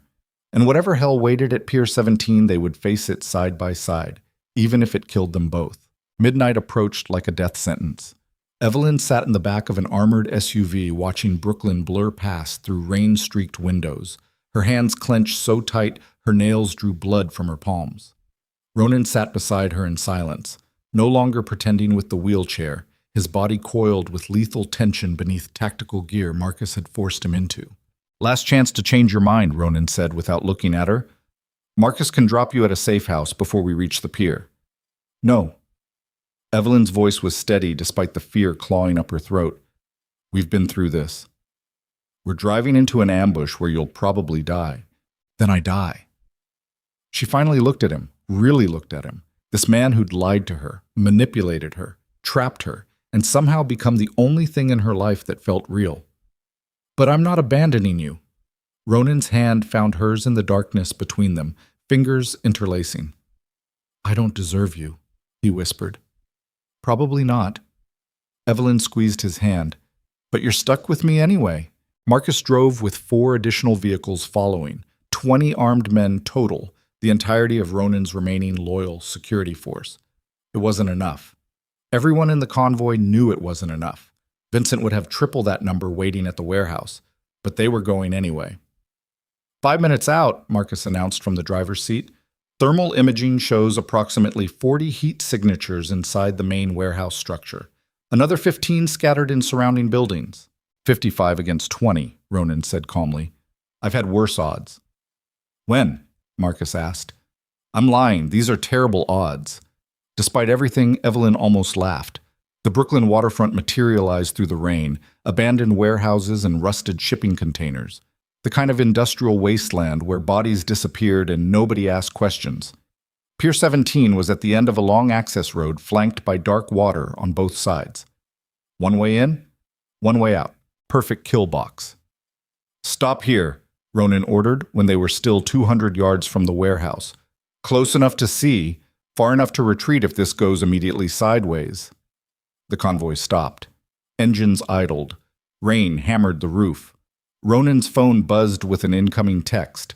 You're late. Come inside alone or I start removing your sister's fingers. Attached was another photo of Natasha. Same zip-tied position, same gun to her head. But now Vincent DeLuca himself was visible behind her, smiling at the camera like this was all a game he'd already won. Ronan stared at the photo for a long moment. He's not going to let her live, Marcus said quietly. Even if you surrender, he'll kill her anyway just to eliminate witnesses. I know. So this is suicide. I know that too. Ronan opened the door, cold rain immediately soaking through his tactical gear. But I have to try. Evelyn climbed out after him before anyone could stop her. What are you doing? Ronan demanded. Coming with you. Absolutely not. Wah! He wants you broken and desperate. Evelyn moved to stand beside him, rain plastering her hair to her skull. Walking in there alone and helpless is exactly what he expects. But walking in with someone beside you, that's different. That shows you're still dangerous. It shows I'm willing to get you killed. It shows you trust me. She met his eyes through the rain, and maybe that rattles him just enough to make a mistake. Marcus climbed out, weapon already drawn. If we're doing this insanity, we do it smart. I go in first, scout the interior. You two wait for my signal. No time, Ronan said, checking his own weapon. Vincent's waiting. We go now. They approached the warehouse on foot, 20 armed men spreading out to cover angles while Ronan and Evelyn walked directly toward the main entrance. The building loomed above them, 4 stories of corrugated metal and broken windows, the kind of structure that had probably been condemned years ago. The loading bay door was open. Light spilled out, illuminating rain and creating harsh shadows. Ronan paused at the threshold, his hand finding Evelyn's one last time. Whatever happens, he said quietly, thank you for seeing something worth saving in me. There's a lot worth saving, Evelyn whispered back. Now let's go get your sister and kill this bastard. They stepped inside together. The warehouse interior was vast and empty, except for a single chair in the center of the space where Natasha sat bound and bleeding. Vincent DeLuca stood behind her, one hand resting casually on her shoulder, a pistol in his other hand. But it was the men surrounding them that made Evelyn's breath catch. 50 armed soldiers formed a circle around the perimeter. Rifles, shotguns, automatic weapons all pointed inward at the killing floor where Ronan now stood. There he is, Vincent called out cheerfully. The famous Ronan Kingsley, except you're not in your wheelchair. How strange. Ronan said nothing, his eyes locked on his sister. Natasha looked terrible, face bruised purple, left eye swollen shut, dried blood crusting her hairline. But she was alive, conscious. And when she saw Ronan, her expression crumbled into devastation. I'm sorry, she sobbed. Ronan, I'm so sorry. Shut up, Vincent said pleasantly, pressing the gun harder against her temple. The adults are talking. He focused on Ronan. I have to admit the wheelchair act was impressive. 6 months of commitment to the bit. Really sold the paralysis story. Had me almost convinced you were actually broken. Almost? Ronan's voice was ice. I've had people watching you for months. Security is never as tight as you think. Vincent smiled. I knew you could walk. I just didn't know why you were pretending. At first I thought maybe pride. The great Ronan Kingsley, too stubborn to admit he was crippled. But then I realized the truth. You were hunting for a traitor. And you decided to help by planning my sister as your spy. Oh, Natasha volunteered. Vincent's laugh was cruel. She came to me 3 months after your shooting, said you'd become paranoid, abusive, said she wanted protection. All I had to do was promise her a place in my organization after you were eliminated. Natasha was crying harder now, mascara running in black rivers down her face. I didn't know, she choked out. I didn't know he was going to bomb the estate. I swear I didn't know. But you told him about Evelyn, Ronan said quietly. You told him she mattered to me. Silence. I'm sorry, Natasha whispered. Ronan's expression didn't change, but Evelyn felt him die a little inside. So what now? Ronan asked Vincent. You called me here for a reason beyond gloating. Simple negotiation. Vincent gestured with the gun. You surrender control of your entire operation to me. Territory, resources, personnel, everything. Sign documents transferring ownership. Make it official. In exchange, I let your sister and your doctor leave here alive. And me? You? Vincent's smile widened. You die. Obviously. Can't have you coming back for revenge later. But you get to die knowing you saved 2 people you care about. That's better than most men in our position get. Ronan was silent for a long moment. Then he started laughing. It wasn't hysterical laughter or desperate laughter. It was genuine amusement, cold and vicious. You think that's funny? Vincent's smile faltered. I think you're an idiot, Ronan said. You actually believe I'm going to surrender my life's work because you're holding two hostages? You don't know me at all. I'm holding your sister, Ishishir. My sister betrayed me, sold me out to my enemies. I already exiled her once. You think I care if you kill her now? Natasha made a sound like a wounded animal. Vincent's expression darkened. Then the doctor. You care about her. I saw the way you looked at each other. You saw what I wanted you to see. Ronan's voice was brutal, empty. She's a physical therapist I hired for theater. Nothing more. Kill her if you want. Means nothing to me. The words hit Evelyn like physical blows. She knew they were lies, had to be lies, but the cold delivery was so convincing she almost believed them herself. You're bluffing, Vincent said. Am I? Ronan spread his hands. Go ahead. Put a bullet in either of them right now. Prove I'm bluffing. Or admit you've got nothing and let's negotiate like adults. For 3 seconds, nobody moved. Then Vincent pulled the trigger. The gunshot was deafening in the enclosed space. Evelyn screamed, but the bullet hadn't hit Natasha. Vincent had fired into the ceiling, a warning shot to prove he was serious. Last chance, Kingsley. Sign the papers or I start removing pieces of your sister until you comply. Go ahead. Ronan's voice didn't waver. She screams beautifully, always has. Vincent's control finally snapped. He yanked Natasha's head back by her hair and pressed the gun directly against her forehead. You're willing to let your own blood die? You're the one who taught me family doesn't matter. Ronan's smile was terrifying. Natasha chose her side when she came to you. Now she lives with the consequences. You're a monster, Vincent spat. Yes, Ronan agreed. And that's why you're going to lose. He moved. 1 second he was standing still, hands spread in apparent surrender. The next second he'd drawn a concealed pistol and fired 3 rounds in rapid succession. The first bullet hit Vincent's shoulder, spinning him away from Natasha. The second and third took out the 2 nearest guards before they could react. Then all hell broke loose. The warehouse erupted in gunfire. Ronan's men outside opened fire through windows and loading bays, providing cover while Ronan sprinted toward Natasha. Evelyn dropped flat to the concrete floor, hands over her head, as bullets whined overhead. Marcus and 6 others charged through the main entrance, weapons blazing. Vincent's men returned fire, muzzle flashes lighting the darkness like strobe lights. Evelyn saw Ronan reach Natasha, saw him cut her zip ties with a knife, saw her collapse into his arms, still sobbing. Then someone grabbed Evelyn from behind. She screamed and twisted, finding herself face to face with one of Vincent's soldiers. Young guy, maybe 25, terrified eyes and shaking hands on a pistol. Don't move, he shouted over the gunfire. Don't fucking move! Evelyn drove her knee into his groin with everything she had. He doubled over and she grabbed his wrist, twisting the gun away like some half-remembered self-defense class from medical school. The weapon clattered across the concrete. Then Marcus was there, firing twice, and the soldier went down.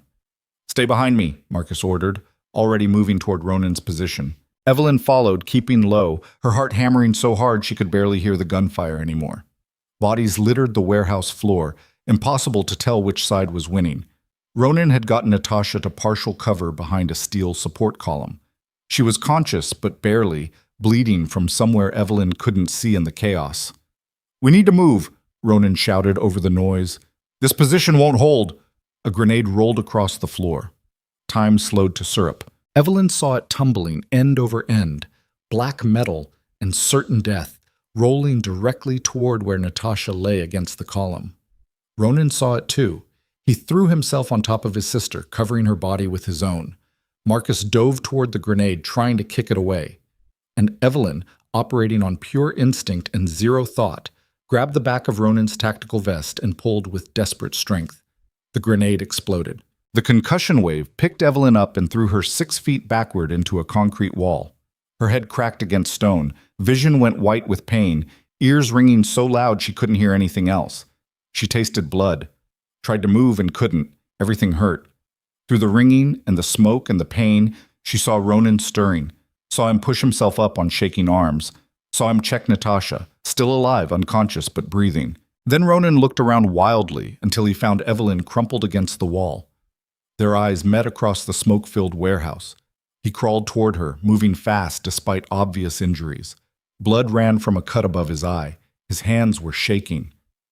Evelyn, he was saying, though she could barely hear him through the ringing. Evelyn, stay with me. She tried to tell him she was okay, but her mouth wouldn't work right. Ronan's hands were on her face, checking for injuries with surprising gentleness. Pupils reactive, he muttered. Breathing steady, possible concussion. Fuck, fuck. More gunfire erupted somewhere behind him. Marcus appeared, also bleeding, dragging Natasha's unconscious form. We have to move now. They're flanking. An explosion rocked the warehouse. Something bigger this time. Maybe the fuel tanks outside. The entire structure groaned. Metal screamed, and Evelyn watched in horror as part of the ceiling began to collapse. Ronan saw it too. He grabbed her and rolled, covering her body with his own as tons of steel and concrete came down where they'd been lying seconds before. The crash was apocalyptic. When the dust cleared, they were trapped. Debris blocked the path to the exit. Fire was spreading from somewhere, smoke filling the warehouse. And through the haze, Evelyn could see Vincent DeLuca limping toward them, gun raised, face twisted with rage. Should have taken the deal, Vincent spat, blood running from his shoulder wound. Now you all die. Ronan struggled to stand, positioning himself between Vincent and Evelyn. You first, Ronan said. Vincent raised the gun, and Natasha tackled him from the side. She'd regained consciousness at some point and now threw herself at Vincent with desperate fury, screaming incoherently, clawing at his face with broken nails. Vincent stumbled backward, firing wildly. One bullet caught Natasha in the chest. She went down hard. No! Ronan's scream was anguish incarnate. He charged Vincent, crossing 10 feet in a heartbeat, driving his shoulder into Vincent's gut and taking him down. They hit the concrete in a tangle of limbs and violence. Ronan's fist connected with Vincent's jaw. Once, twice, 3 times. Vincent tried to bring the gun around. Ronan grabbed his wrist and smashed it against the floor until bones cracked and the weapon fell free. Then his hands wrapped around Vincent's throat and squeezed. You killed her, Ronan snarled. You killed my sister. Vincent's face turned purple. His legs kicked weakly, and Evelyn watched the life drain from his eyes. When it was over, Ronan collapsed beside Vincent's corpse, chest heaving, hands still trembling with rage and adrenaline. Then he remembered Natasha. He crawled to her, leaving a trail of blood, and gathered her into his arms. She was still breathing, barely, blood bubbling at her lips. I'm sorry, Natasha whispered. I'm so sorry, Ronan. Don't talk. Save your strength. His voice cracked. Evelyn, help her. Evelyn forced herself to move despite the concussion, despite the pain screaming through every nerve. She stumbled over and assessed Natasha's wound with shaking hands. Chest wound, high and right. Possibly missed the heart, but definitely punctured a lung. She needed a hospital, surgery, blood transfusions. She needed things Evelyn couldn't provide in a burning warehouse with no supplies. I can't, Evelyn's voice broke. Ronan, I can't fix this here. Try. It was begging, pure desperation. Please.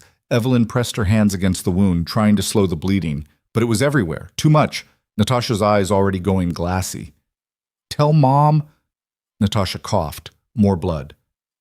Tell Mom I'm sorry. You tell her yourself, Ronan said fiercely. You're not dying. I won't let you. But they all knew the truth. Natasha's breathing slowed. Her eyes found Ronan's face one last time. I love you, she whispered. Then she was gone. Ronan made a sound like something breaking inside him. He held his sister's body, rocking slightly, while fire spread through the warehouse and bullets still echoed from other parts of the building where the battle continued. Evelyn's hands were covered in Natasha's blood. She wanted to say something comforting, something that would help, but there were no words for this kind of loss. Marcus appeared through the smoke, supporting 2 wounded men. Boss, we have to go. The whole structure is coming down. She's dead. Ronan's voice was hollow. Vincent killed her. I know. I'm sorry, but we have to move now. No! Ronan looked up, and his eyes were empty. Go. Get everyone out. I'm staying. Boss, I'm not leaving her here alone. She's gone, Marcus said gently, and she'd want you to survive. How do you know what she'd want?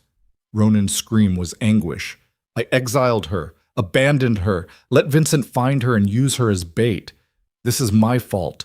Then honor her by living. Evelyn found her voice. found the strength to reach out and touch his face. By destroying everything Vincent built, by proving her sacrifice meant something. Ronan stared at her, tears cutting tracks through the soot on his face. "I can't," he whispered. "You can. You have to." Evelyn pulled him close, pressing her forehead against his. "For her. For all of us. Please."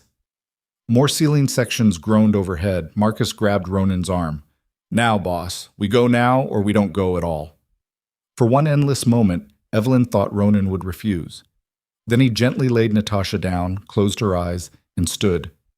"Let's finish this," he said quietly. They moved through the burning warehouse, Marcus leading while Ronan supported a limping Evelyn. Behind them, more sections of the building collapsed, fire consuming everything.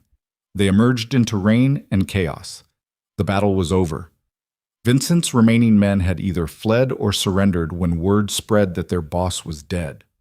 Bodies littered the pier, too many, far too many. Ronan's security force had been cut in half. But they'd won. Police sirens wailed in the distance, getting closer. "We need to disappear," Marcus said urgently. "Right now, before NYPD arrives." Ronan nodded numbly. They piled into the remaining vehicles and scattered, each car taking a different route out of Brooklyn. Evelyn sat beside Ronan in the back seat, both of them covered in blood and soot and the kind of trauma that never really healed. "What happens now?" she asked quietly. Ronan stared out the window at the burning warehouse receding in the distance. "Now?" His voice was dead. "Now I become what everyone always knew I was." "What's that?" He finally looked at her, and the man she'd kissed in his office was gone, replaced by something colder and harder. "A monster," Ronan said simply. And as they disappeared into the Brooklyn night with sirens screaming behind them, Evelyn realized the real war was just beginning, because Vincent DeLuca might be dead. But the Five Families meeting was in 4 days. And Ronan Kingsley was about to reveal himself to the underworld, not as the broken victim everyone pitied, but as the calculating predator who'd spent 6 months destroying his enemies from the shadows. Some men would kneel, others would fight. And Evelyn had just committed herself to standing beside him through whatever hell came next. The wounded Mafia king reached out and took her blood-stained hand in his. "I'm sorry," he whispered.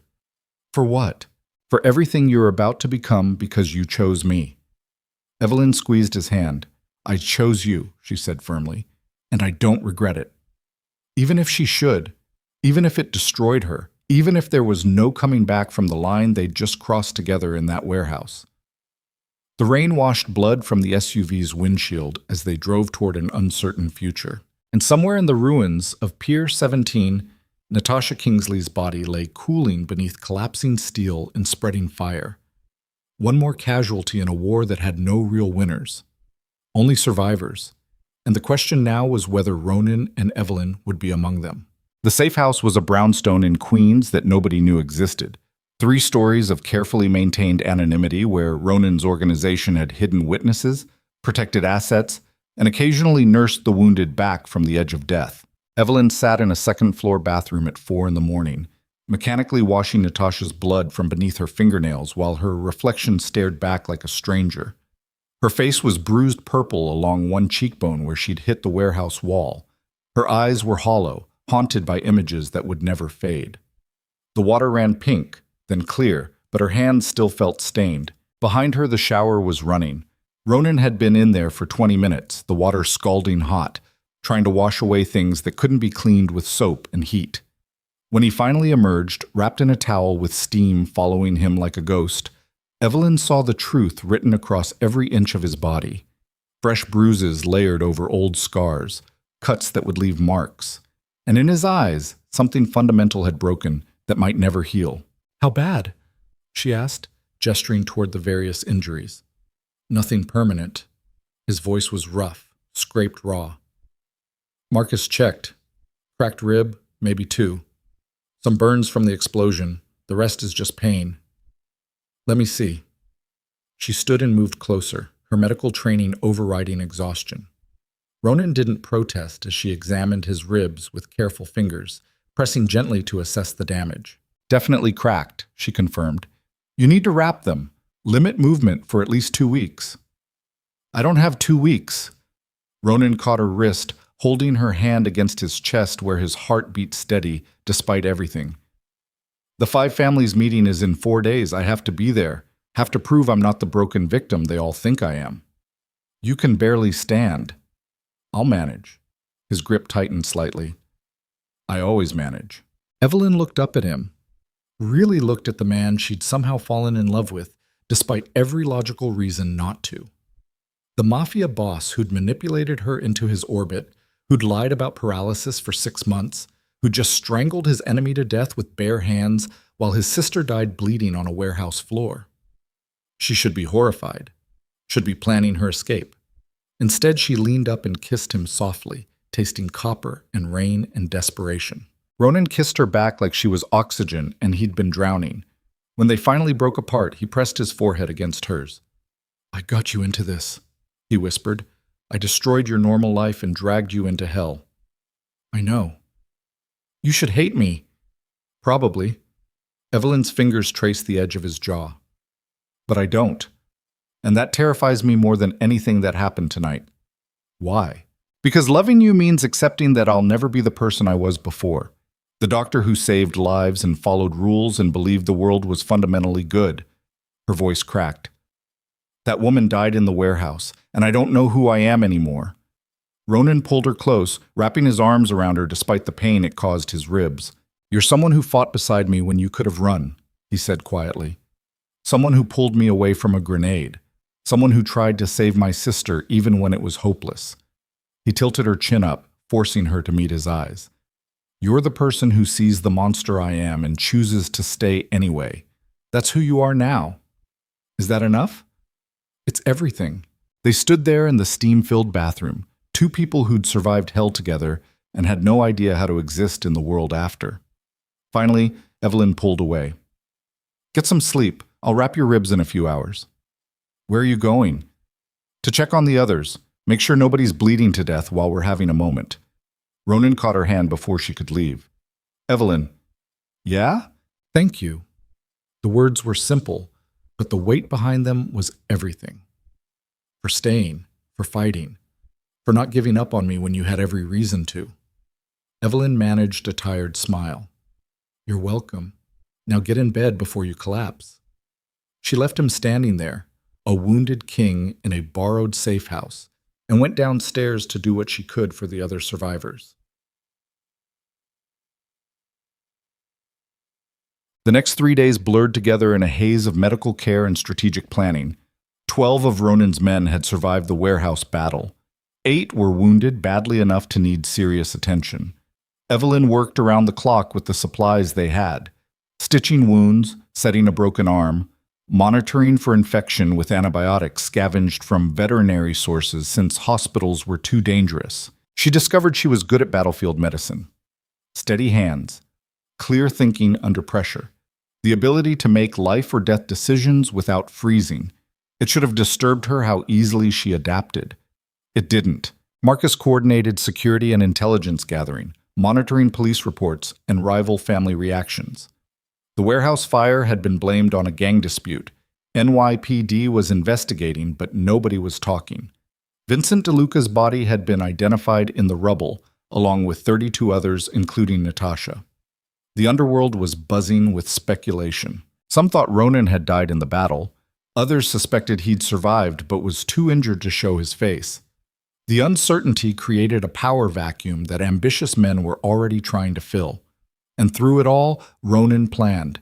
He spent hours on encrypted phones and secure video calls, reaching out to contacts across the city, calling in favors, making promises, building alliances with families who'd written him off as finished. Joseph Castellano agreed to meet, Ronan announced on the 3rd day, wincing as he shifted position in his chair. Tomorrow morning, before the 5 families gathering. He wants to hear my side of things. That's good, Marcus said cautiously. If Castellano backs you publicly, others will follow. Or he'll use the meeting to eliminate a weakened rival. Ronan's smile was thin. It's a coin flip. Evelyn looked up from where she was changing a dressing on one of the wounded men. You're not going alone. I have to, Castellano's terms. Then I'm going with you as your medical professional. Neutral party. She finished wrapping the bandage. If he's planning to kill you, having a doctor present might make him hesitate. Or get you killed too. Risk I'm willing to take. Ronan studied her for a long moment, then nodded. Okay, but you stay close to Marcus, and the second things feel wrong, you leave. Understood? Understood. The meeting with Joseph Castellano took place in a private room at the back of his family's restaurant in Tribeca, the same place where Evelyn had met him before the warehouse explosion, a lifetime ago. Ronan walked in without the wheelchair, and Castellano's eyes widened fractionally. So the rumors are true, the older man said. You can walk. I've been able to walk for 6 months. Ronan sat down across from him, moving stiffly but under his own power. The paralysis was theater, bait for the traitors in my organization. Elaborate theater. I'm a thorough man. Ronan accepted the wine Castellano poured but didn't drink. Vincent DeLuca is dead, along with most of his inner circle. The territory he controlled is currently unclaimed. I'm here to discuss terms before the 5 families meeting this afternoon. Castellano sipped his wine thoughtfully. You've been busy. Vincent tried to kill me, bombed my home, murdered my sister, and attempted to kidnap your daughter to force you into an alliance. I responded appropriately.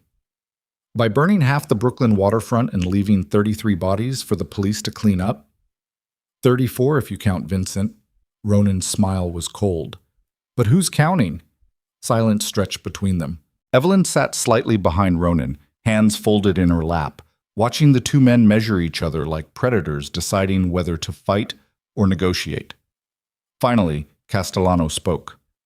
My sources tell me you faked paralysis to draw out a traitor, that your own sister was feeding information to Vincent, that you exiled her, Vincent found her, and she died trying to save you during the warehouse battle. Your sources are well informed. Was it worth it? Castellano's question was genuine, curious. 6 months of deception, your sister's death, all to catch one traitor and eliminate one rival. Was it worth the cost? Ronan was quiet for a long moment. No, he finally said, and the honesty in his voice was devastating. It wasn't worth it. Natasha is dead because I prioritized vengeance over family. Vincent is dead, but so are a dozen of my people. And I'm sitting here with cracked ribs and nightmares trying to convince you I'm still dangerous enough to deserve respect. He leaned forward despite the pain it caused. But I did it anyway, because in our world, weakness is death, and I chose to live. Castellano studied him for a long time. Then he nodded slowly. I respect that. Honest pragmatism. He refilled both their glasses. Here's what I'm prepared to offer. At the 5 families meeting this afternoon, I will publicly acknowledge your victory over Vincent and support your claim to his former territory. In exchange, you give me preferential shipping rates through your distribution channels and promise not to expand into my ports without negotiation. Agreed? Ronan extended his hand. They shook, and just like that, the balance of power in New York's underworld shifted. As they stood to leave, Castellano addressed Evelyn directly. Dr. Carter, I hope you understand what you've committed yourself to. Standing beside Ronan Kingsley means accepting a life of violence, paranoia, and constant danger. It's not too late to walk away. Evelyn met his gaze steadily. With respect, Mr. Castellano, it was too late the moment I stepped into the Blackwood estate 6 weeks ago. I'm not walking away. Then I wish you luck. His expression was almost sympathetic. You're going to need it, Uchtig. The 5 families meeting took place in a private estate in Westchester, neutral territory owned by the Moretti family, who'd maintained power through decades of careful diplomacy and strategic neutrality. Evelyn waited in an anteroom with Marcus and 2 other guards while Ronan entered the main hall where 5 men sat around a mahogany table that had witnessed countless power struggles over the years. She couldn't hear what was being said, but she could imagine it. Ronan standing before them without the wheelchair, revealing 6 months of deception. Some would be impressed by the tactical brilliance. Others would be furious at being deceived. All would be recalculating their positions, their alliances, their plans. An hour passed. Then another. Finally, the doors opened and Ronan emerged, his expression unreadable. Marcus stepped forward. How'd it go? Castellano backed me like he promised. The Moretti family stayed neutral. The Chen family sided with me after I offered them a cut of Vincent's smuggling operations. Ronan's smile was thin. The Volkov and Torres families initially protested, said I'd acted without authorization, but when they realized the majority supported me, they fell in line. So you won. I survived. Ronan's gaze found Evelyn. There's a difference. They left the estate under heavy security, a convoy of vehicles that screamed power and paranoia in equal measure. Evelyn sat beside Ronan in the back of the lead car, watching him stare out the window at the passing suburbs. What are you thinking? She asked quietly. That I've spent 6 months destroying my life to protect an empire. I'm not sure I want any more. His voice was raw, exhausted. Natasha is dead. Half my organization is gone. And I'm about to reclaim control of an underworld that will always see me as the man who lied for 6 months. Do you regret it? Every day. He finally looked at her. But I'd do it again. Because the alternative was dying in that warehouse when the first assassin pulled the trigger. And I'm not ready to die yet. Because of the Empire. Because of you. The words hung in the air between them. Ronan, I love you. He said it simply, no flourish or drama. I know I have no right to. I know you deserve someone who didn't manipulate you and trap you and drag you into a war. But I love you anyway, and I'm terrified of what that means. Evelyn's throat tightened. Why terrified? Because loving someone in my world makes them a target. Vincent proved that. And I can't protect you from everything, no matter how many men I hire or walls I build. His hand found hers. So I'm asking you to make a choice. Walk away now, tonight, and I'll give you enough money to disappear. Start over somewhere safe. Or stay, and accept that your life will always be dangerous because of me. The choice should have been easy. Walk away. Return to normal. Rebuild the life she'd had before Ronan Kingsley destroyed it. But that life felt like a stranger's now. The woman who'd stepped into the Blackwood estate 6 weeks ago, the naive doctor who believed in rules and safety, had died in a burning warehouse. And the woman who remained? She'd pulled a man away from a grenade, had fought beside him through hell, had watched him break and somehow still found something worth loving beneath the monster. I'm staying, Evelyn said. Ronan's eyes closed briefly. You're insane. Probably. She squeezed his hand. But I'm staying anyway. Why? Because you're right. We're both broken now, both stained by what we did in that warehouse. And maybe the only way to survive it is together. She leaned her head against his shoulder. I love you too, Ronan. Even though I shouldn't. Even though it's dangerous and stupid and probably going to get me killed. I love you. He kissed the top of her head, and she felt him tremble slightly. I'll spend the rest of my life trying to deserve you, he whispered. That's all I ask. 3 months later, Ronan Kingsley held a gala at his rebuilt estate. The residential wing had been reconstructed, stronger, more secure, more beautiful than before. The marble floors gleamed, crystal chandeliers hung from cathedral ceilings, and in the main ballroom, 300 guests from New York's elite mingled beneath artwork worth millions. But it was Ronan's entrance that silenced the room. He walked down the grand staircase without assistance, moving with the controlled power of a predator who'd spent too long pretending to be prey. His suit was custom-tailored perfection.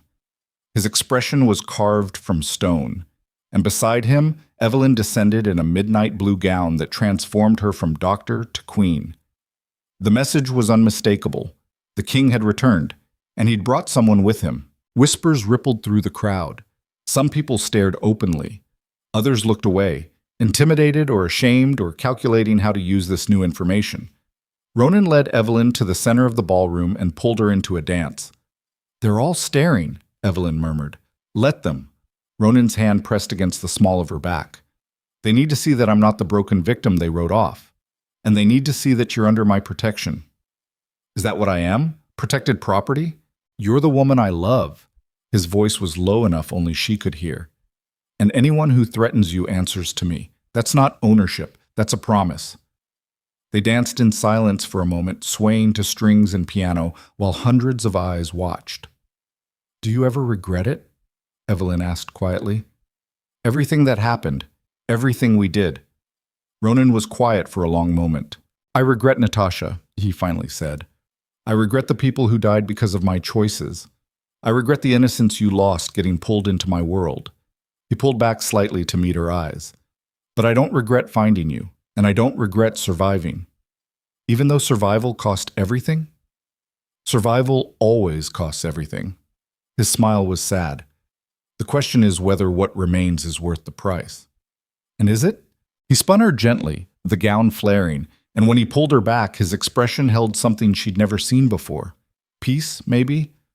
Or at least the possibility of it.